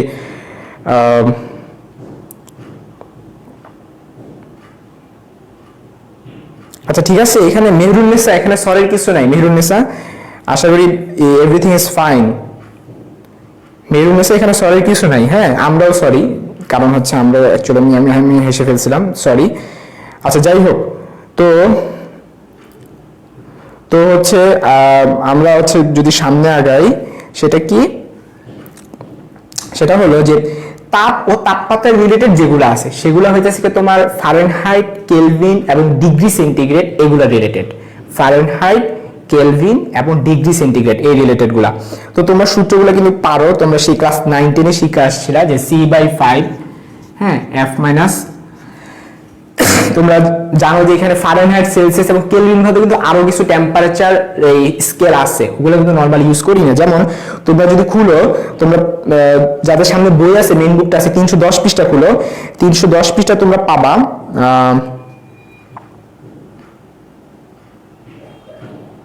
কৃষ্ণ বস্তু না, এখানে আর দেয় নাই, এই বইয়ে নাই, বাট অন্য বইয়ে আছে, মানে মেইন বুকের মধ্যে আছে। মেইন বুকে তোমরা পাবা সি, এফ এবং কে বাদে আরো আছে। র্যাঙ্কিং একটা ছিল F-32 ডিভাইডেড বাই 9 সমান সমান K-273 ডিভাইডেড বাই 5। এই যে খেয়াল করো, এটা হচ্ছে আমাদের সূত্র, এটা হচ্ছে আমাদের সূত্র। এই সূত্রটা ক্লাস 9-10 আমরা শিখে আসছি। আমি এখানে বেশি একটা ঝামেলা করব না, একটা খালি ম্যাথ করে আমি সামনে চলে যাব।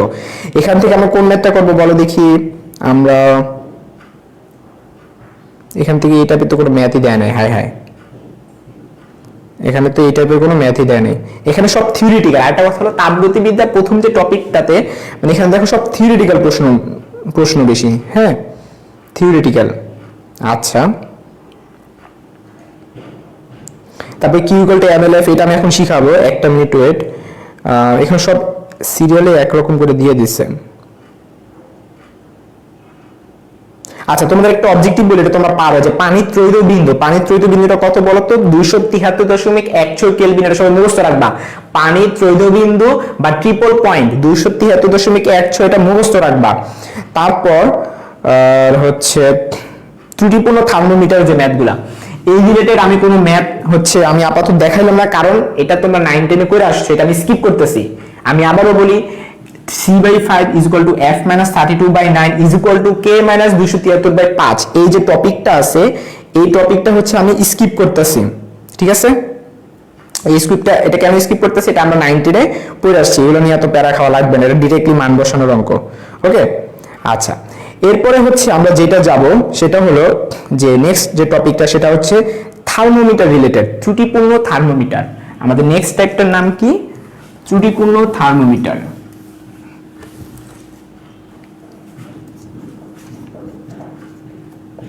ত্রুটিপূর্ণ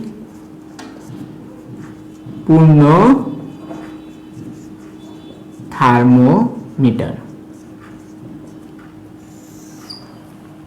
তো ত্রুটিপূর্ণ থার্মোমিটারের ক্ষেত্রে আমরা যে সূত্রগুলা, সেটা হচ্ছে আমরা ওগুলো লিখে ফেলি। চলো, পারদ থার্মোমিটার। পারদ থার্মোমিটার জন্য আমরা কি লিখবো? T = LT / LTR × 273.16। তারপর স্থির আয়তন গ্যাস, স্থির আয়তন গ্যাস থার্মোমিটার। এইখানে T = কি হবে? PT / P(TR) × 273.16।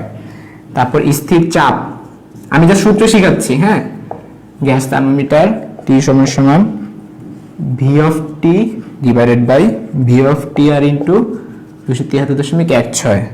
তারপর হচ্ছে রোদ থার্মোমিটার। রোদ থার্মোমিটারের ক্ষেত্রে T = RT / RTR × 273.16। তারপরে তাপ যুগল থার্মোমিটার। তাপ যুগল থার্মোমিটারের ক্ষেত্রে T =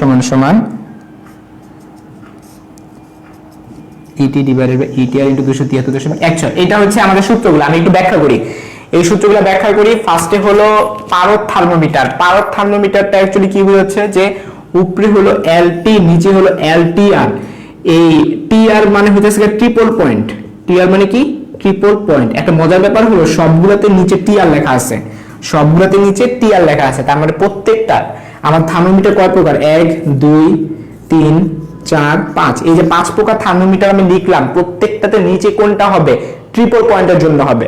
এখন পারদ থার্মোমিটার আমরা রিয়েল লাইফে যেটা ইউজ করি, আমরা যে জ্বর মাপি, এটা কি থার্মোমিটার? পারদ থার্মোমিটার। এই পারদ থার্মোমিটারে আমরা টেম্পারেচার কেমনে বের করি? আমরা টেম্পারেচার বের করি যে LT মানে হলো অমুক টেম্পারেচার লেন্থ। সাপোজ এইটা হচ্ছে আমার থার্মোমিটারটা, তো নর্মাল অবস্থায় এটা এতখানি কালো দাগ দেখাচ্ছে। যখন আমি মনে করি যে আমি জ্বর মাপবো, তখন দেখা গেল যে আমার 102 ডিগ্রি জ্বর ফারেনহাইট, তো এটা মনে করি উপরে উঠে গেল। তার মানে আগে ছিল এতটুকু, এখন হয়ে গেল এতটুকু। তাহলে আগে ছিল এতটুকু, সেটা হচ্ছে ট্রিপল পয়েন্টে, সেটা হলো ট্রিপল পয়েন্টের লেন্থ। মানে পারদ যতটুকু উপরে উঠছে সেটা হলো ট্রিপল পয়েন্টে। আর LT মানে হলো যে টেম্পারেচার আমার শরীরের তাপমাত্রা যত, ওইটার লেন্থ। এখন আমার শরীরের তাপমাত্রা মনে করে পারদ উঠছে মনে করো যে 100 সেন্টিমিটার, সাপোজ 100 সেন্টিমিটার, তাইলে LT এর মান হবে 100। আর ট্রিপল পয়েন্টে মনে করো 76 সেন্টিমিটার, তার নিচে হবে 76। তাহলে আনসার কি হবে? 100 / 76 × 273.16, এমনি হবে। আমি কি বুঝাতে পারছি? আচ্ছা, প্রত্যেকটা সেম। পারদ থার্মোমিটার শুধু পারদের হাইট নিয়ে আমরা কথা বলছি। স্থির আয়তন গ্যাসের ক্ষেত্রে আমরা কিভাবে কাজ করব খেয়াল করো। স্থির আয়তন মানে কি? Be fixed. ভি ফিক্সড, স্থির আয়তন মানে কি? V fixed. তার মানে সূত্র থাকবে পি, মনে রাখবা। স্থির আয়তনে ভি ফিক্সড, তাহলে সূত্র থাকবে পি।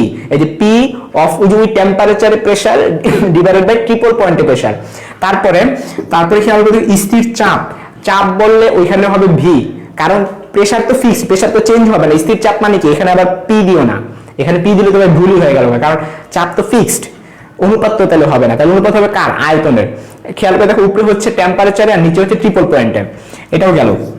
এরপরে রোদ থার্মোমিটারের ক্ষেত্রে কি হবে? উপরে RT, নিচে হবে RTR। তো RT মানে কি? টেম্পারেচারের রোদটা, অমুক টেম্পারেচারের রোদ এত, আর ট্রিপল পয়েন্টের রোদ এত। ঠিক আছে, দেখো প্রত্যেকটা কিন্তু সেম, নিচে ট্রিপল পয়েন্ট, নিচে ট্রিপল পয়েন্ট। আর সবার লাস্টে হলো তাপ যুগল। তাপ যুগল যেটা এখানে ই বলতে ওখানে অ্যাকচুয়ালি দুইটার দণ্ডের মতো থাকে অ্যাকচুয়ালি তাপ যুগলে। তো ওইখানে হলো ইটি, এখানেও দেখো উপরে অমুক টেম্পারেচারে ওর এনার্জি, এটা আসলে এনার্জি দেওয়া করে আর কি, আর নিচে হলো ট্রিপল পয়েন্টে ওর এনার্জি। সো এই 5টা আমি টাইপ শিখালাম, প্রত্যেকটা সেম, সবগুলোর ধরনগুলা সেম। যদি অবজেক্টিভে আসে তোমরা জাস্ট মান বসালে কিন্তু হয়ে যাবে, এখানে প্যারা নেওয়ার কিচ্ছু নেই, ইজি ম্যাথ, ঠিক আছে। তো আমরা এখন ত্রুটিপূর্ণ থার্মোমিটারে ম্যাথ করব। ত্রুটিপূর্ণ থার্মোমিটারের ক্ষেত্রে সূত্র কি, চলো আমরা একটু দেখি। এই ফাঁকে একটু কমেন্ট চেক করে নিই, অনেকক্ষণ ধরে কমেন্ট চেক হয় না।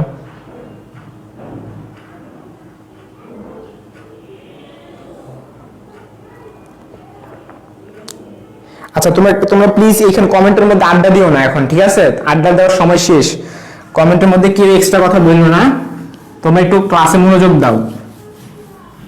কমেন্টে কথা বলা মানে কি, ক্লাসরুমে তোমরা যেভাবে ছোটকালে এই কথা বলতে না, আমি নিজেও অবশ্য বলতাম, আমি কিন্তু ব্যাক বেঞ্চার, আমি একজন ব্যাক বেঞ্চার। আমি নিজে অবশ্য ফাঁকিবাজি দিয়ে চলছি অ্যাকচুয়ালি, বাট যেটা বলতেছি তোমাদেরকে, টিচাররা ফাঁকিবাজ হলেও তারা কিন্তু স্টুডেন্টদেরকে কিন্তু বলে তোমরা ফাঁকিবাজি দিবা না, মানে খুব রিলেটেবল আর কি। যখন তোমরা ভার্সিটিতে ভালো ভার্সিটি চান্স পাবা, তোমরা স্টুডেন্টদের যখন মোটিভেশন দিবা, তখন বুঝছো তোমারই অনেক সময় মাঝে মধ্যে হাসি আসবে, মানে আমি কি বলতেছি এগুলো আমি নিজে তো মানি না। হ্যাঁ, এই যে আমি এখন তোমাদেরকে বলি তোমরা আজকে এত ঘন্টা পড়বা, তোমরা আজকে এত, তোমাদের কত কিছু বলি না, এগুলো তো তোমাদের ভালোর জন্য, হ্যাঁ, জাস্ট তোমাদের সাপেক্ষে। বাট আমার সাপেক্ষে যদি আমি হিসাব করি, দেখা যায় না আমি নিজেই এতক্ষণ পড়ি না। তোমরা বলতেছি তোমরা ডেলি 10 ঘন্টা করে পড়তে, আমি দেখা যায় আমি তো সপ্তাহে 2 ঘন্টা পড়ি না। ব্যাপারটা হলো এইটাই, বুঝছো? মানে টিচাররা অনেক বাণী স্টুডেন্টদের দেয়, কিন্তু ওইটা পাশে নিজেও তো একজন স্টুডেন্ট, আমি নিজেও তো স্টুডেন্ট, মানে আমি তোমাদের যে বাণীগুলো দিই, দেখা যায় যে পড়ালেখা, শুধু পড়ালেখা রিলেটেড, ওগুলো আমি নিজেই মানি না। হ্যাঁ, এরকম আসলে ঘটে, মানে আমি তো তোমাদের ভালো চাই, এর জন্য তোমাদের সব হিসাব করে তোমাদের বলি, হ্যাঁ, কিন্তু যখন নিজের ক্ষেত্রে যখন আবার আসে, তখন দেখা যায় না, সব ওলট পালট হয়ে যায়। তো তোমরা যখন টিচার হবে, তখন বুঝবা যে অ্যাকচুয়ালি যে মানে যখন তুমি কাউকে মোটিভেট করতে যাও, সেটা করা ইজি, অন্যকে মোটিভেট করা ইজি, কিন্তু নিজে মোটিভেট হওয়াটা ভাই খুব টাফ। নিজেকে মোটিভেট করাটা অনেক টাফ একটা কাজ, বুঝছো? আমি তোমাদেরকে কিন্তু প্রায় মাঝে মধ্যে ভালো ভালো উপদেশ দিই, আই থিঙ্ক এখন তোমাদের কাছে এগুলো ভালো লাগে, কিন্তু আমি নিজেকে আবার মাঝে মধ্যে এইসবগুলো আবার মানা নিতে পারি না। মানে আমি তোমাদের যেটা বলতেছি, মানে এটা আবার আমার ক্ষেত্রে আমি প্রযোজ্য করতে পারি না অনেক সময়। এটা ম্যাক্সিমাম টিচারদের ক্ষেত্রে ঘটনা ঘটে, যে অন্যকে মোটিভেট করা easy, but it is very very tough for himself. Okay, আচ্ছা, লাইফে দেখি সবাই ব্যাক বেঞ্চার, ফার্স্ট বেঞ্চার কারা? আচ্ছা, ঠিক আছে, আমরা এখন নেক্সটে চলে যাই। আমরা নেক্সট যেটা পড়বো সেটা হলো ত্রুটিপূর্ণ থার্মোমিটার। ত্রুটিপূর্ণ থার্মোমিটার যে আমরা সূত্রগুলো শিখবো, সেটা হলো টি এস মাইনাস এম, সূত্রটা হচ্ছে S minus M divided by P minus M সমান সমান সি বাই 100 সমান সমান এফ মাইনাস 32 ডিভাইডেড বাই 180। আচ্ছা, এই এ এস এম এগুলোর মিনিং কি, এগুলো তোমাদেরকে এখন বুঝাবো। এমটা হচ্ছে মেল্টিং, এই এমটা হচ্ছে মেল্টিং, একটু ভালো মতো দেখো, আর বিটা হচ্ছে বয়লিং, বিটা কি বয়লিং। এগুলো দিয়ে আমরা সলভ করে ফেলবো ইজিলি। চলো আমরা একটা ম্যাথ এখন করে ফেলবো। ওকে, আচ্ছা, আমাদের প্রশ্ন হলো, দেখি ডিউতে আসছে এমন কোনো প্রশ্ন আছে না? ডিউ এরকম কোনো প্রশ্ন পাইনি, বাট একটা রিটেন পেয়েছি আমি এখন তোমাদের করাবো প্রবলেম 2। প্রবলেম 2 তে বলছে একটি ত্রুটিপূর্ণ থার্মোমিটার,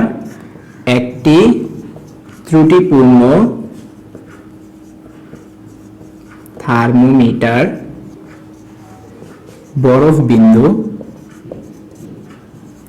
5 ডিগ্রি সেন্টিগ্রেড এবং স্টিম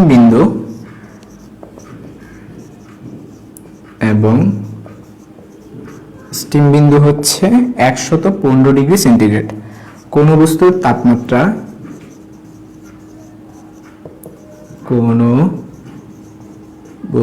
তাপমাত্রা 60 ডিগ্রি সেন্টিগ্রেড হলে ওই থার্মোমিটারের পাঠ কত? ওই থার্মোমিটারের পাঠ কত?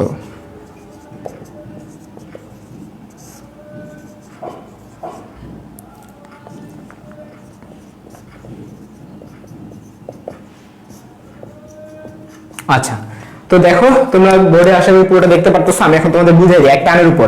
এখন একটু ফাস্ট আগাবো, আমাদের অনেক পড়া বাকি। একটি ত্রুটিপূর্ণ থার্মোমিটারে বরফ বিন্দু হলো 5 ডিগ্রি সেন্টিগ্রেড। খেয়াল করে দেখো, এই যে আমি সূত্রটা, এই সূত্রটা যে এখান থেকে বসাইছি, খেয়াল করো। আমাদের এটা চাইছে সব দেখো ডিগ্রি সেন্টিগ্রেডে, তাহলে আমরা সূত্র বসাবো ডিগ্রি সেন্টিগ্রেডেরটা, এই যে এই সূত্রটা, এই যে এটা বসাবো যে C/100, এই যে C/100, সি এর মান কত 60, এই যে দেখো 60 ডিগ্রি সেন্টিগ্রেড। এই যে তাপমাত্রা, বস্তুর তাপমাত্রা, সি হইতাছে কি এই যে এখানটাতে, এখানে সিটা হইতাছে বস্তুর তাপমাত্রা। আমি কি বুঝাতে পারছি? সূত্রটা কি S - m/B - m।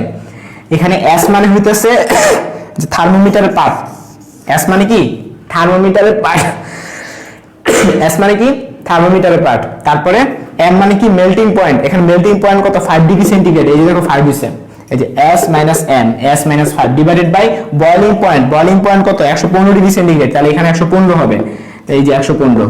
তারপর এটা কোনাকুনি গুণ করো, S এর মান বের হয়ে যাবে। খুবই সহজ। গেল ত্রুটিপূর্ণ থার্মোমিটার রিলেটেড গেল। এরপরে হচ্ছে আমরা পরবর্তী টপিকে চলে যাই।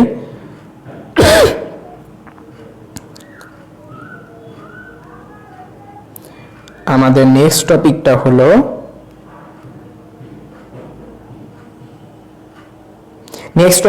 যে C/5 = F - 32 যেটা আছে না, ওইটারটা আর কি, এটা তো আমি বলছি, এটা আগেই বলে নিয়েছিলাম আমি। এখন আমরা পড়ব তাপগতিবিদ্যার সূত্র ও তাপগতীয় প্রক্রিয়া সংক্রান্ত। আচ্ছা, মানে সমষ্ণ প্রক্রিয়া এবং রুদ্ধতাপীয় প্রক্রিয়া আমরা আস্তে আস্তে আগে আসতেছি।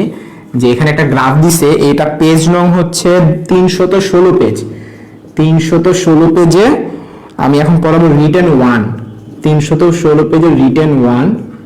এখানে খেয়াল করে দেখো, প্রশ্ন লিখছে একটি চিত্র থেকে সমষ্ণ এবং রুদ্ধতাপীয় রেখার ঢাল বোঝাও। একটি চিত্র থেকে সমষ্ণ এবং রুদ্ধতাপীয় প্রক্রিয়ার ঢাল বোঝাও। তো এখানে গ্রাফ যেটা দিচ্ছে, এদিকে একটা এদিকে একটা, তো তোমরা বলো তো কার ঢাল বেশি? যে যত নিচের দিকে, খেয়াল করো এই বরাবর একেবারে খাড়া নিচের দিকে গেলে এটা ঢাল হলো ইনফিনিটি। আমরা জানি ঢালের সূত্র কি tan θ, m = tan θ। এই থিটাটা কি x অক্ষের সাথে যে অ্যাঙ্গেল ক্রিয়েট করে। তো যদি থিটা আমার 90 ডিগ্রি নিয়ে হয়, তাহলে ঢালটা হয় ইনফিনিটি।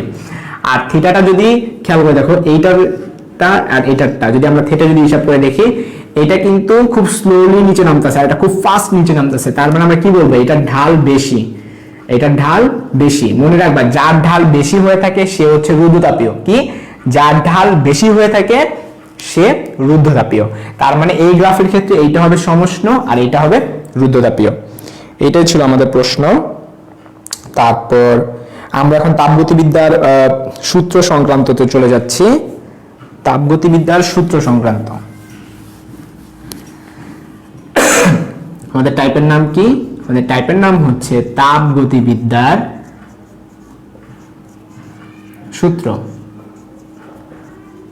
তো তোমাদেরকে হচ্ছে সূত্রটা যদি আগে শিখাই, যে dq = du + dw, এবং তোমরা এটা মনে হয় জানো dw = pdv। এগুলো নিয়ে আলোচনা করার কিছু নাই, তোমরা এগুলো পাবা, আমি জানি। আমি ডিরেক্টলি ম্যাথে চলে যাই।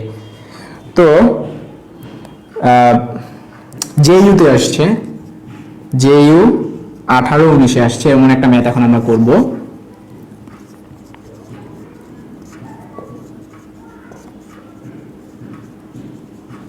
কোন সিস্টেম পরিবেশ থেকে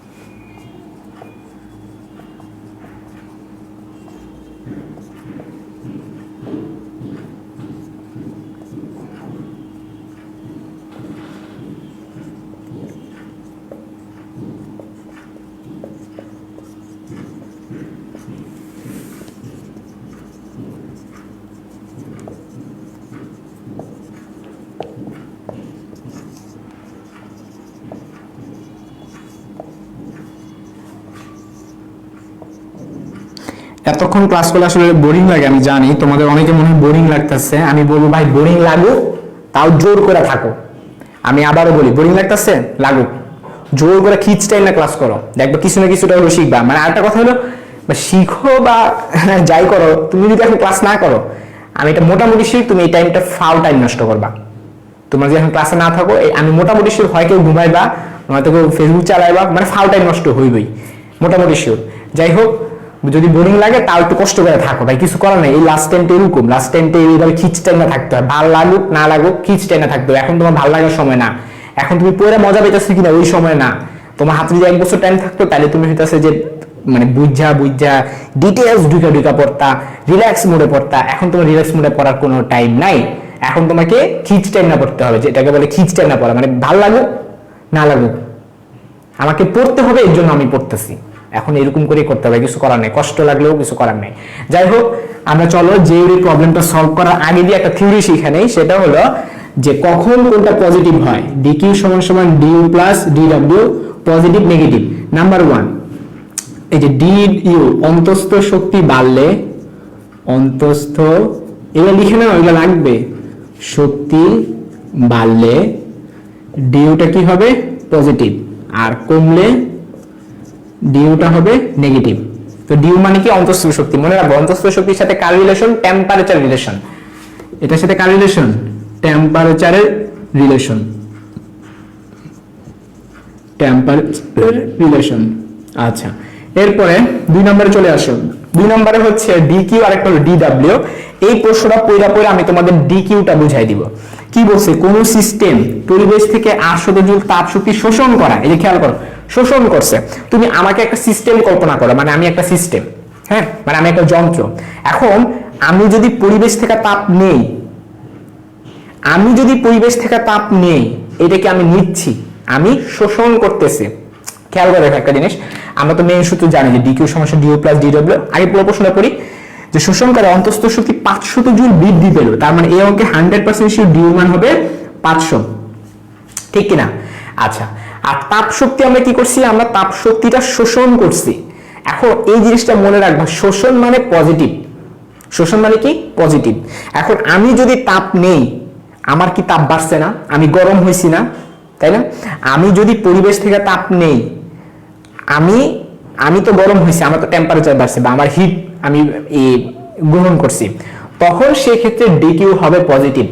তার মানে তাপ শোষণ করলে, শোষণ আর গ্রহণ একই কথা, গ্রহণ করলে তখন ডিকিউটা হবে পজিটিভ। আর যদি তুমি বর্জন করো অথবা নির্গমন করলে তখন ডিকিউটা হবে নেগেটিভ। আশা করি তোমাদেরকে বুঝাইতে পারছি। তাহলে এই অঙ্কের ক্ষেত্রে আমরা শোষণ করছি, তাহলে আমরা বলতে পারি আমাদের ডিকিউ মান 800। তাহলে আমাদের ডিডব্লিউ মান কত হবে? এই যে সূত্র দেখো, ডিডব্লিউ সমান সমান হবে ডিকিউ মাইনাস ডিইউ। ডিকিউ মান 800, ডিইউ মান 500, সো आंसर হবে 300 জুল। এখানে কিন্তু প্লাস মাইনাস কিন্তু ম্যাটার করে, এখানে প্লাস মাইনাস ম্যাটার করে। এখন ডিডব্লিউ এর তো প্লাস মাইনাস এখনো শিখাই নাই, মাত্র 2টা শিখাইছি। তো চলো এখন আমরা ডিডব্লিউটা শিখি। 3 নাম্বার পয়েন্ট, যে সিস্টেম কাজ করলে ডিডব্লিউটা পজিটিভ, আর সিস্টেম এর উপর কাজ করলে ডিডব্লিউটা হবে নেগেটিভ। এটা আমি কেমনে মনে রাখি? শোনো, এটা আমি মনে রেখেছি এরকম, সাপোজ তোমরা আমি প্যারা দিলাম, তো প্যারা দেওয়ার ফলে তোমরা কাজ করলা, তোমরা কি এটা মানে কিভাবে কাজ করলা? তোমরা কি এটা কি নিচ থেকে কাজ করছো? না, তোমরা যদি নিচ থেকে কাজ করো তখন সেটা আনন্দদায়ক মনে হয়। ধরে নিলাম তোমরা হচ্ছে একটা সিস্টেম, তোমরা নিচ থেকে কাজ করা মানে কি? পজিটিভ। নিচ থেকে কিছু করা কি পজিটিভ না? আর তোমাকে যদি জোর করে কেউ কিছু করায় সেটা কি নেগেটিভ না? আমি এইভাবে মনে রাখি, আমি একটা সিস্টেম, আমি যদি কাজ করি তাহলে পজিটিভ। এই যে দেখো, সিস্টেম কাজ করলে ডিডব্লিউ পজিটিভ, আমি মনে রাখি আমি সিস্টেম, আমি কাজ করলে পজিটিভ। আর আমার উপর যদি কেউ কাজ করে মানে কি? আমার উপর কেউ কর্তৃত্ব দেখাইবো, তখন আমার ভালো লাগবে না, তখন কি হবে? DW negative. এই যে সিস্টেমের উপর কাজ করলে মানে আমার উপর যদি কেউ কাজ করে সেটা হবে নেগেটিভ। তো এরই মাধ্যমে তোমাদেরকে তাপগতিবিদ্যার প্রথম সূত্রটা আমি বেসিক বুঝাই দিতে পারছি আশা করি।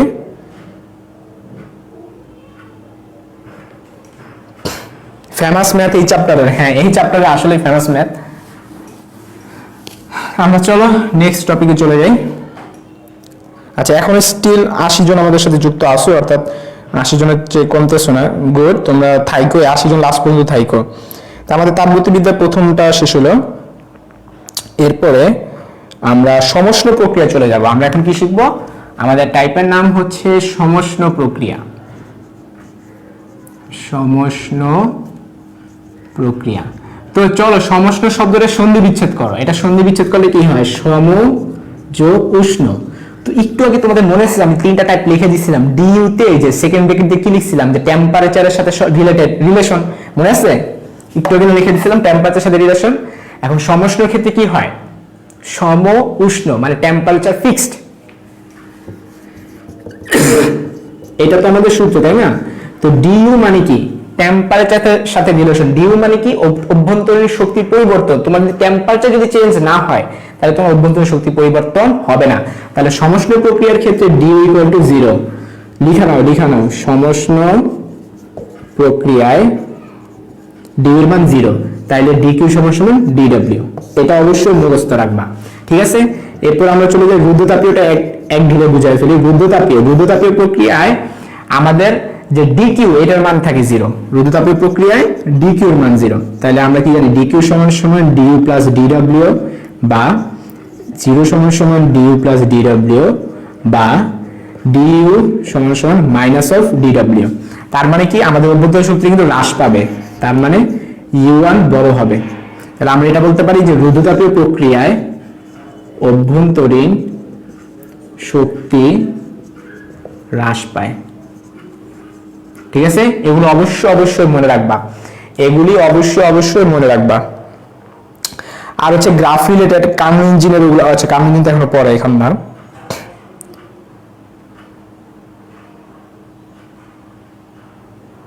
আচ্ছা, ঠিক আছে। সো এরপর হচ্ছে আমরা চলো কিছু ম্যাথ করে ফেলি এখন। আচ্ছা, তার আগে আরো কিছু সূত্র জানা থাকা লাগবে সমষ্ণ প্রক্রিয়ার জন্য। যে সূত্র তোমাদের জন্য ফরজ সূত্র মানে কি? লাগবে সমষ্ণ প্রক্রিয়ার জন্য। আমরা জানি P1 V1 সমান সমান P2 V2, তারপরে V1 বাই T1 সমান সমান V2 বাই T2। এগুলো কিন্তু তোমরা পারো। P1 বাই T1 সমান সমান P2 বাই T2, এগুলো তোমরা পারো। এটা পাশাপাশি আরো কিছু ফরজ সূত্র আছে, সেগুলো হইতেছে গিয়ে তোমার কৃতকাজ। আমি এটা শুধু সমষ্ণ প্রক্রিয়া শিখাচ্ছি, যে কৃতকাজের ক্ষেত্রে সূত্র মুখস্থ রাখবা W সমান সমান nRT ln V2 by V1। তো খেয়াল করে দেখো সমষ্ণ প্রক্রিয়া কিন্তু কাজ তো হয়, মানে dq সমান সমান dw কাজ, dq সমান সমান dw, আবার dw সমান কি pdv, তার মানে কি ভলিউম চেঞ্জ হয়। আমার সমষ্ণ প্রক্রিয়া কি হয়? ভলিউম চেঞ্জ হয়। তাহলে ভলিউম চেঞ্জ হলে সূত্র কি? V2 বাই V1 না? এই যে দেখো কৃতকাজের সূত্র হলো W সমান সমান nRT ln V2 by V1। আমি আবারও বলি এই সূত্রটা খুবই ইম্পর্টেন্ট, সূত্রটা মুখস্থ রাখবা। W সমান সমান nRT ln V2 by V1। এটা কোন সূত্র? সমষ্ণ প্রক্রিয়ায় কৃতকাজের সূত্র। আচ্ছা, এরপর আমরা চলো শিখবো এখন রুদ্ধতাপীয় প্রক্রিয়ার ক্ষেত্রে। এগুলোই শিখবো রুদ্ধতাপীয় প্রক্রিয়ায়।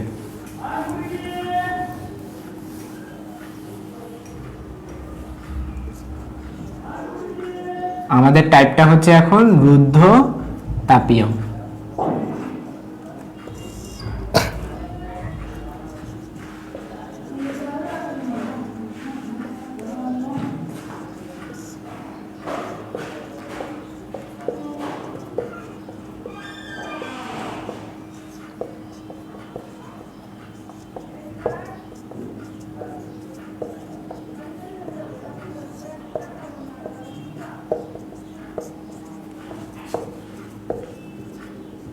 দেখো এই সূত্রগুলো তোমাদের লাগবে রুদ্ধতাপীয় প্রক্রিয়ার ক্ষেত্রে। যদিও এই সকলগুলো ক্যালকুলেশন সাধারণত আসে না, কারণ ঢাকা ইউনিভার্সিটি ভর্তি পরীক্ষার জন্য হোল টু দ্য পাওয়ারের এই 1.4 এই ক্যালকুলেশনগুলো করা সম্ভব না, ঠিক আছে? এগুলো খুবই tough.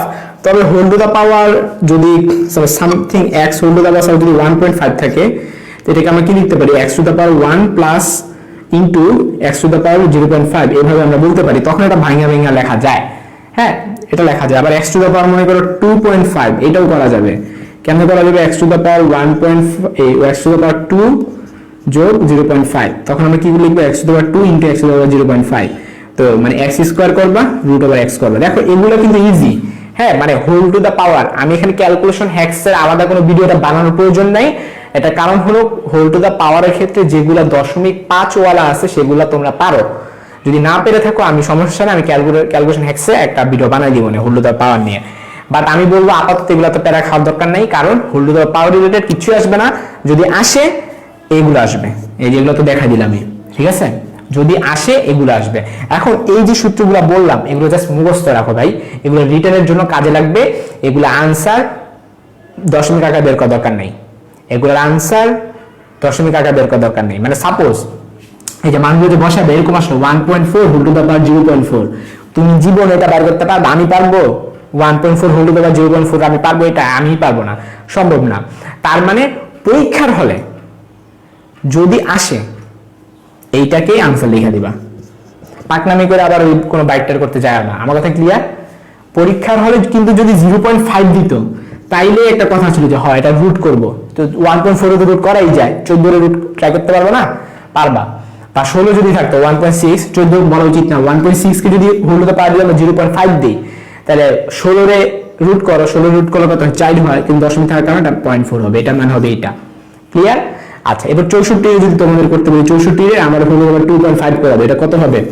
64 to the power 2 into 64 to the power 0.5, তো 64 স্কয়ার করবা, এটা তো পান্তা বাদ, আর রুট করলে কত হয়? 8 হইব, তাহলে 64 স্কয়ার করে 8 দিয়ে গুণ করবা, কত সোজা না? এগুলোই ক্যালকুলেশন হ্যাক্সি ভাবছি দিব, বাট এখন যদি বলে ফেলাম আর দরকার নেই, ঠিক আছে? সো তোমাদের এই রিলেটেড সূত্র শেষ।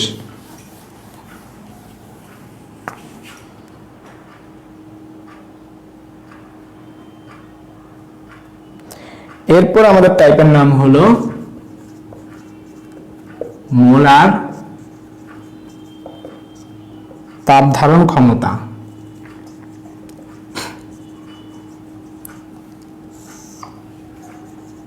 সিপি বাই সিবি সমান সমান গামা, সিবি সমান সমান আর divided by gamma minus 1, CP সমান সমান gamma R divided by gamma minus 1, এগুলো হচ্ছে সূত্র। তো আমরা যদি কোনো ম্যাথ যদি করতে যাই, ডিউ 15-16 আসছে,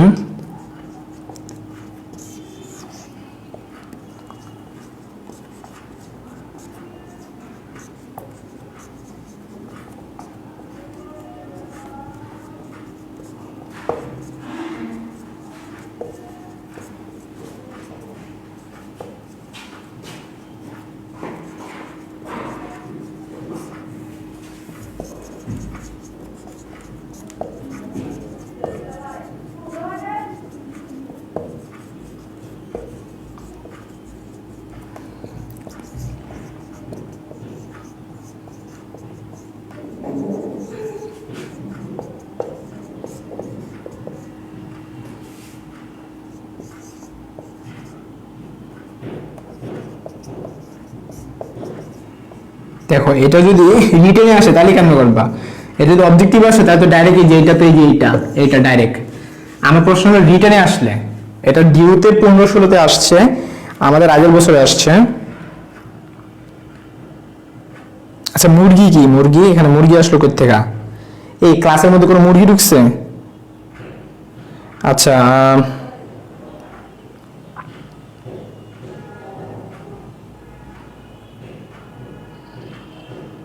আচ্ছা আমি যেটা বলতে চাচ্ছিলাম সেটা হলো যে এইখানটাতে এই প্রশ্নটা কিন্তু অবজেক্টিভের জন্য তোমরা পারো, বাট যদি রিটেনের জন্য আসে তখন কেমনে করবো সেটা আমি তোমাদেরকে বলে দিই। কারণ প্রশ্নে এই যে এই মানটা দিয়ে দিছে, সিপি বাই সিবি গামা আকারে দিয়ে দিছে। এখন আমাদেরকে এইটা থেকে এইটা প্রুফ করা লাগবে, আমাদের কি করতে হবে? এইটা থেকে আমাদেরকে এইটা প্রুফ করা লাগবে। তো এটা আমরা কেমনে করতে পারি, যে সিপি বাই সিবি আমরা মান তো জানি অলরেডি গামা, কিন্তু এটা আর আকারে প্রকাশ করতে হবে। তো আর আকারে যদি আমরা প্রকাশ করতে যাই, আমরা এটাও জানি CP minus CB is equal to কত? আর। এই সূত্র তো সবাই পারো, এই দুটো সবাই পারো না? তাহলে এখান থেকে আমাদের সিভির সাথে আর এর এবং গামার রিলেশন বের করতে হবে, অর্থাৎ সিপির মানটা বসাতে হবে। তাহলে এখান থেকে আমরা সিপির মানটা বের করে ফেলি, তাহলে সিপি সমান সমান কি হবে? CB into gamma. তাহলে যে সিপির জায়গায় বসিয়ে দিব CB into gamma minus CB সমান সমান আর, বা যদি আমরা সিবি কমন নেই গামা মাইনাস 1 সমান সমান আর, অঙ্ক শেষ। সিবি সমান সমান আর ডিভাইডেড বাই গামা মাইনাস 1। এটা রিটেন, এটা রিটেনের জন্য। তোমরা কি একেবারে বামে দেখতে পারতেছো? হ্যাঁ পারতেছো। এটা রিটেনের জন্য, রিটেনে আসলে এইভাবে করবা, আর অবজেক্টিভে আসলে তো মুখস্থ, রিটেনে আসলে এইভাবে করবা। তুলে নাও, তাড়াতাড়ি তুলে নাও, আমরা সামনে আগাবো। আচ্ছা, এই গামার ক্ষেত্রে হিলিয়াম যদি থাকে সেটা হবে 1.67, এগুলো তোমার মুখস্থ পারো না। তারপরে এক পরমাণু হলে 1.44, 1.3, এগুলো তো পারো। তাহলে আমি নেক্সট টপিকে চলে যাই। এরপর কার্নো ইঞ্জিন। কার্নো ইঞ্জিন নিয়ে আমার বিস্তারিত ভিডিও আছে, সো আমি এখানে পড়াবো না। আমি একটু বলি, কার্নো ইঞ্জিন নিয়ে আমি বিস্তারিতভাবে আমার পড়ানো আছে, গ্রাফ রিলেটেড ধইরা আমি কার্নো ইঞ্জিনে যে 4টা টপিক থাকে, 4টা ধাপ থাকে, এটা আমার পড়ানো আছে। আমি তোমাদেরকে মানে খুব বড় না, মানে 10 মিনিটের আর কি। আমি কার্নো ইঞ্জিন এখানে পড়াতে চাচ্ছি না, আমি তোমাদেরকে লিঙ্ক দিয়ে দিব, লিঙ্ক দিয়ে বলবো যে কার্নো ইঞ্জিনের তোমরা এটা দেখে নিবা এত থেকে এত মিনিট পর্যন্ত। ক্লিয়ার? কার্নো ইঞ্জিন আমি খুব সুন্দর মতো ওইখানে বুঝাইছি। আমি কার্নো ইঞ্জিন ওইখানে অ্যাডভান্স লেভেলে বুঝাইছি, মানে যে গ্রাফগুলো কথা বলতেছি, ম্যাথ না। ম্যাথ আমি এখন করাবো। কার্নো ইঞ্জিনের ম্যাথ খুবই ইজি, কঠিন হইতেছে গ্রাফ।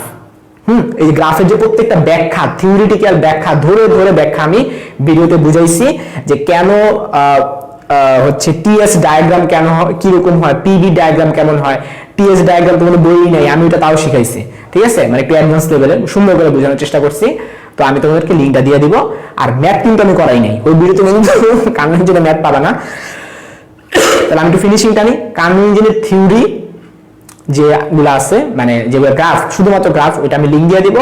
আর ম্যাথটা আমি শুধু এখন করাবো।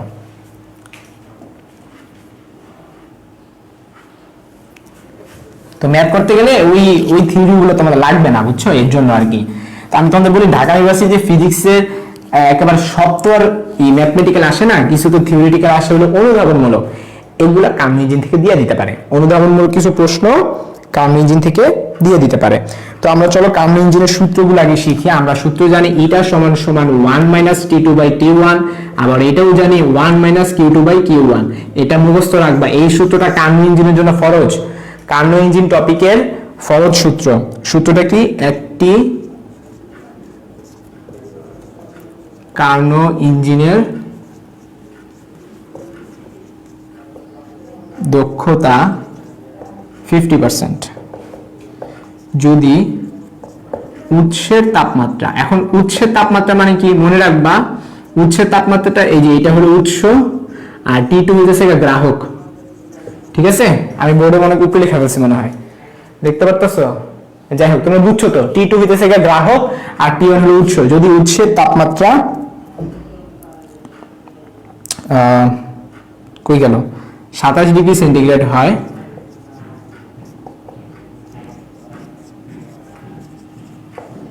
তবে প্রত্যেক চক্রে তাপগ্রাহক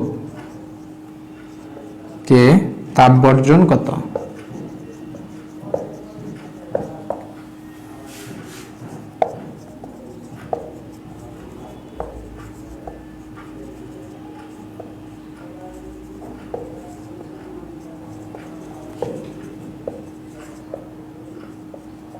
এটাই আমাদের প্রশ্ন। তো আমরা সবাই জানি এই যে এই দুইটা সূত্র যদি আমরা সমান লিখি তাহলে কি হয়, Q1/Q2 সমান সমান T1/T2।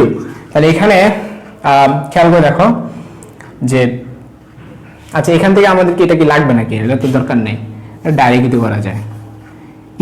ইটা সমান সমান 1 - তাপ বর্জন চাইছে, তাহলে তো লাগবে। আর উৎসের তাপমাত্রা দিয়ে দিচ্ছে 27 ডিগ্রি সেন্টিগ্রেড, তাহলে T1 সমান সমান 300 কেলভিন। ওকে, তাহলে 1 - আমরা যদি লিখি T2/T1, এখান থেকে আমরা T2টা বের করে ফেলতে পারবো। ওকে, আচ্ছা, তাইলে প্রত্যেক চক্রে, আচ্ছা আমি তো বলে রয়েছি, হায় দুইটা প্রশ্ন আমি মিলাই ফেলছি, কোন প্রশ্ন কোন প্রশ্ন আমার মাথা মধ্যে গেছে মনে হয়। 27 ডিগ্রি সেন্টিগ্রেডের পরে আমি 1 নম্বর প্রশ্ন লেখা ফেলছি, দূর একটু মিস্টেক হয়ে গেছে গা। এটা হইতেছে 2 নম্বর প্রশ্ন, আমি এই দুটো লেখার পরে বাকি অর্ধেক লেখা ফেলছি 1 নম্বর প্রশ্নের, বুঝছো? এগুলো একটু মিস্টেক হয়ে গেছে, একটুখানি মুছা নাও। হয় তবে গ্রাহকের তাপমাত্রা চাইছে, তবে গ্রাহকের তাপমাত্রা, এটা তোমরা সবাই পারবা। 150 কেলভিন, 200 কেলভিন, 273 কেলভিন। তো তোমরা বুঝতে পারতেছো যে রোজা রেখে টানা 2 ঘন্টার বেশি, 2.5 ঘন্টা হয়ে যাবে। 2.5 ঘন্টার মতো একটা লাইভ ক্লাস নেওয়া কিন্তু ইজি না, ঠিক আছে? আচ্ছা দেখো, এখানে কি বলছে যে 50% যদি থাকে, আমাদেরকে কি বলছে উচ্চ তাপমাত্রা 27 ডিগ্রি সেন্টিগ্রেড, মানে T1 এর মান 27, তাহলে 0.5 সমান সমান 1 মাইনাস T2 বাই 300।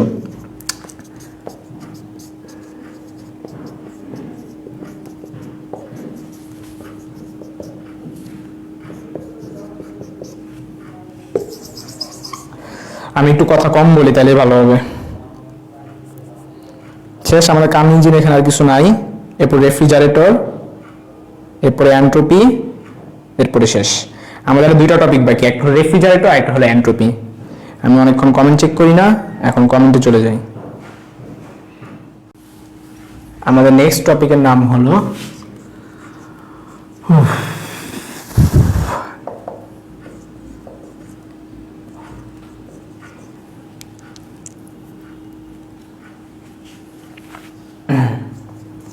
রেফ্রিজারেটর।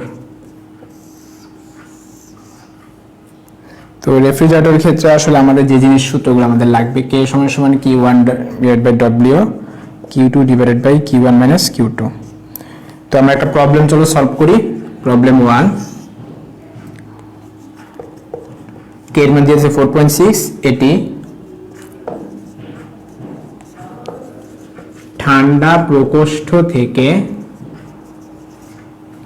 প্রতি চক্রে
আমি একটু তাড়াতাড়ির জন্য আমি দ্রুত সলিউশন লিখে তোমাদের বুঝিয়ে দিচ্ছি। খেয়াল করে দেখো, একটু তাড়াতাড়ির জন্য তোমাদেরও লাভ হবে আমারও লাভ হবে। সেটা হলো যে প্রশ্নটা বুঝাচ্ছি, আমার সলিউশন লেখা আছে, আমি জাস্ট বুঝাই দিব।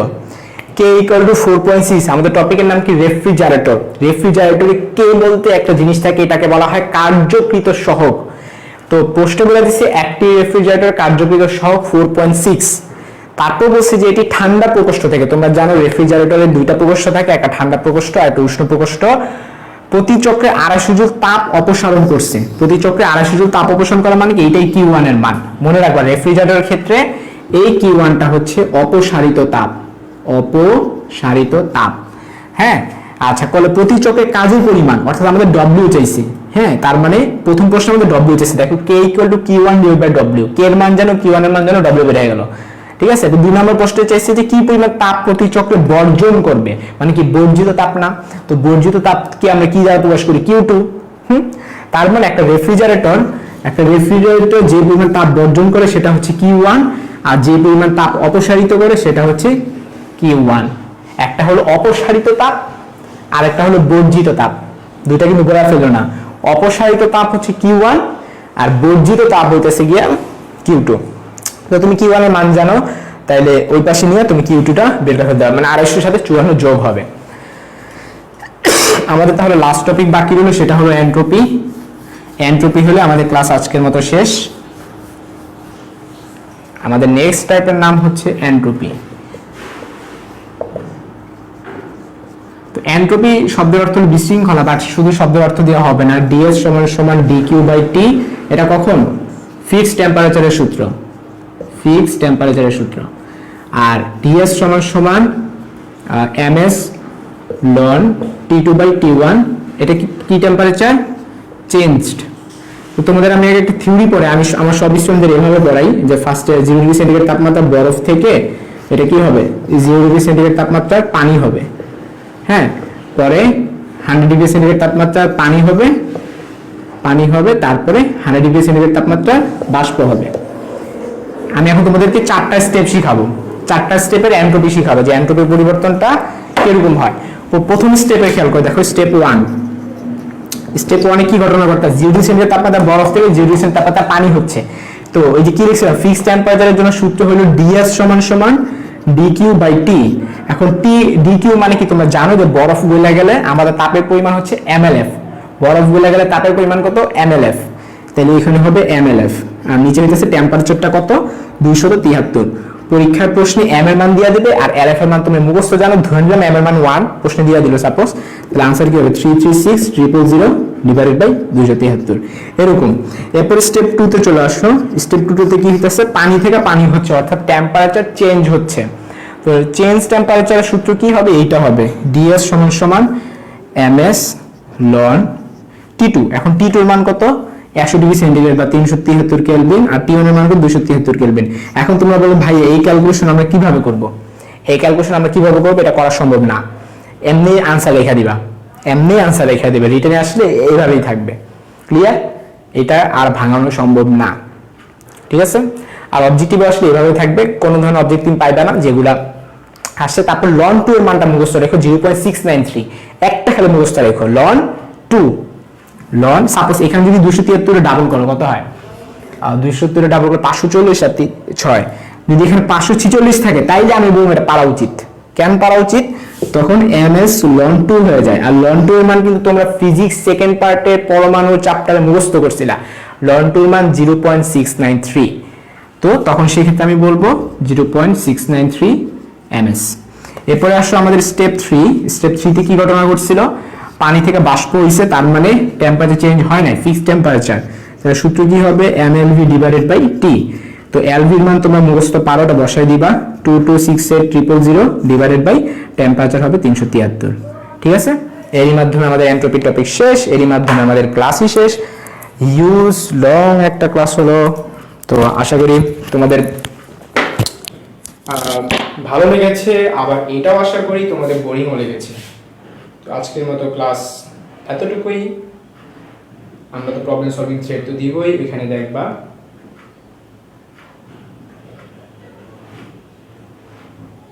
আচ্ছা ঠিক আছে, তাহলে রাখি তাহলে। হ্যাঁ, আল্লাহ হাফিজ।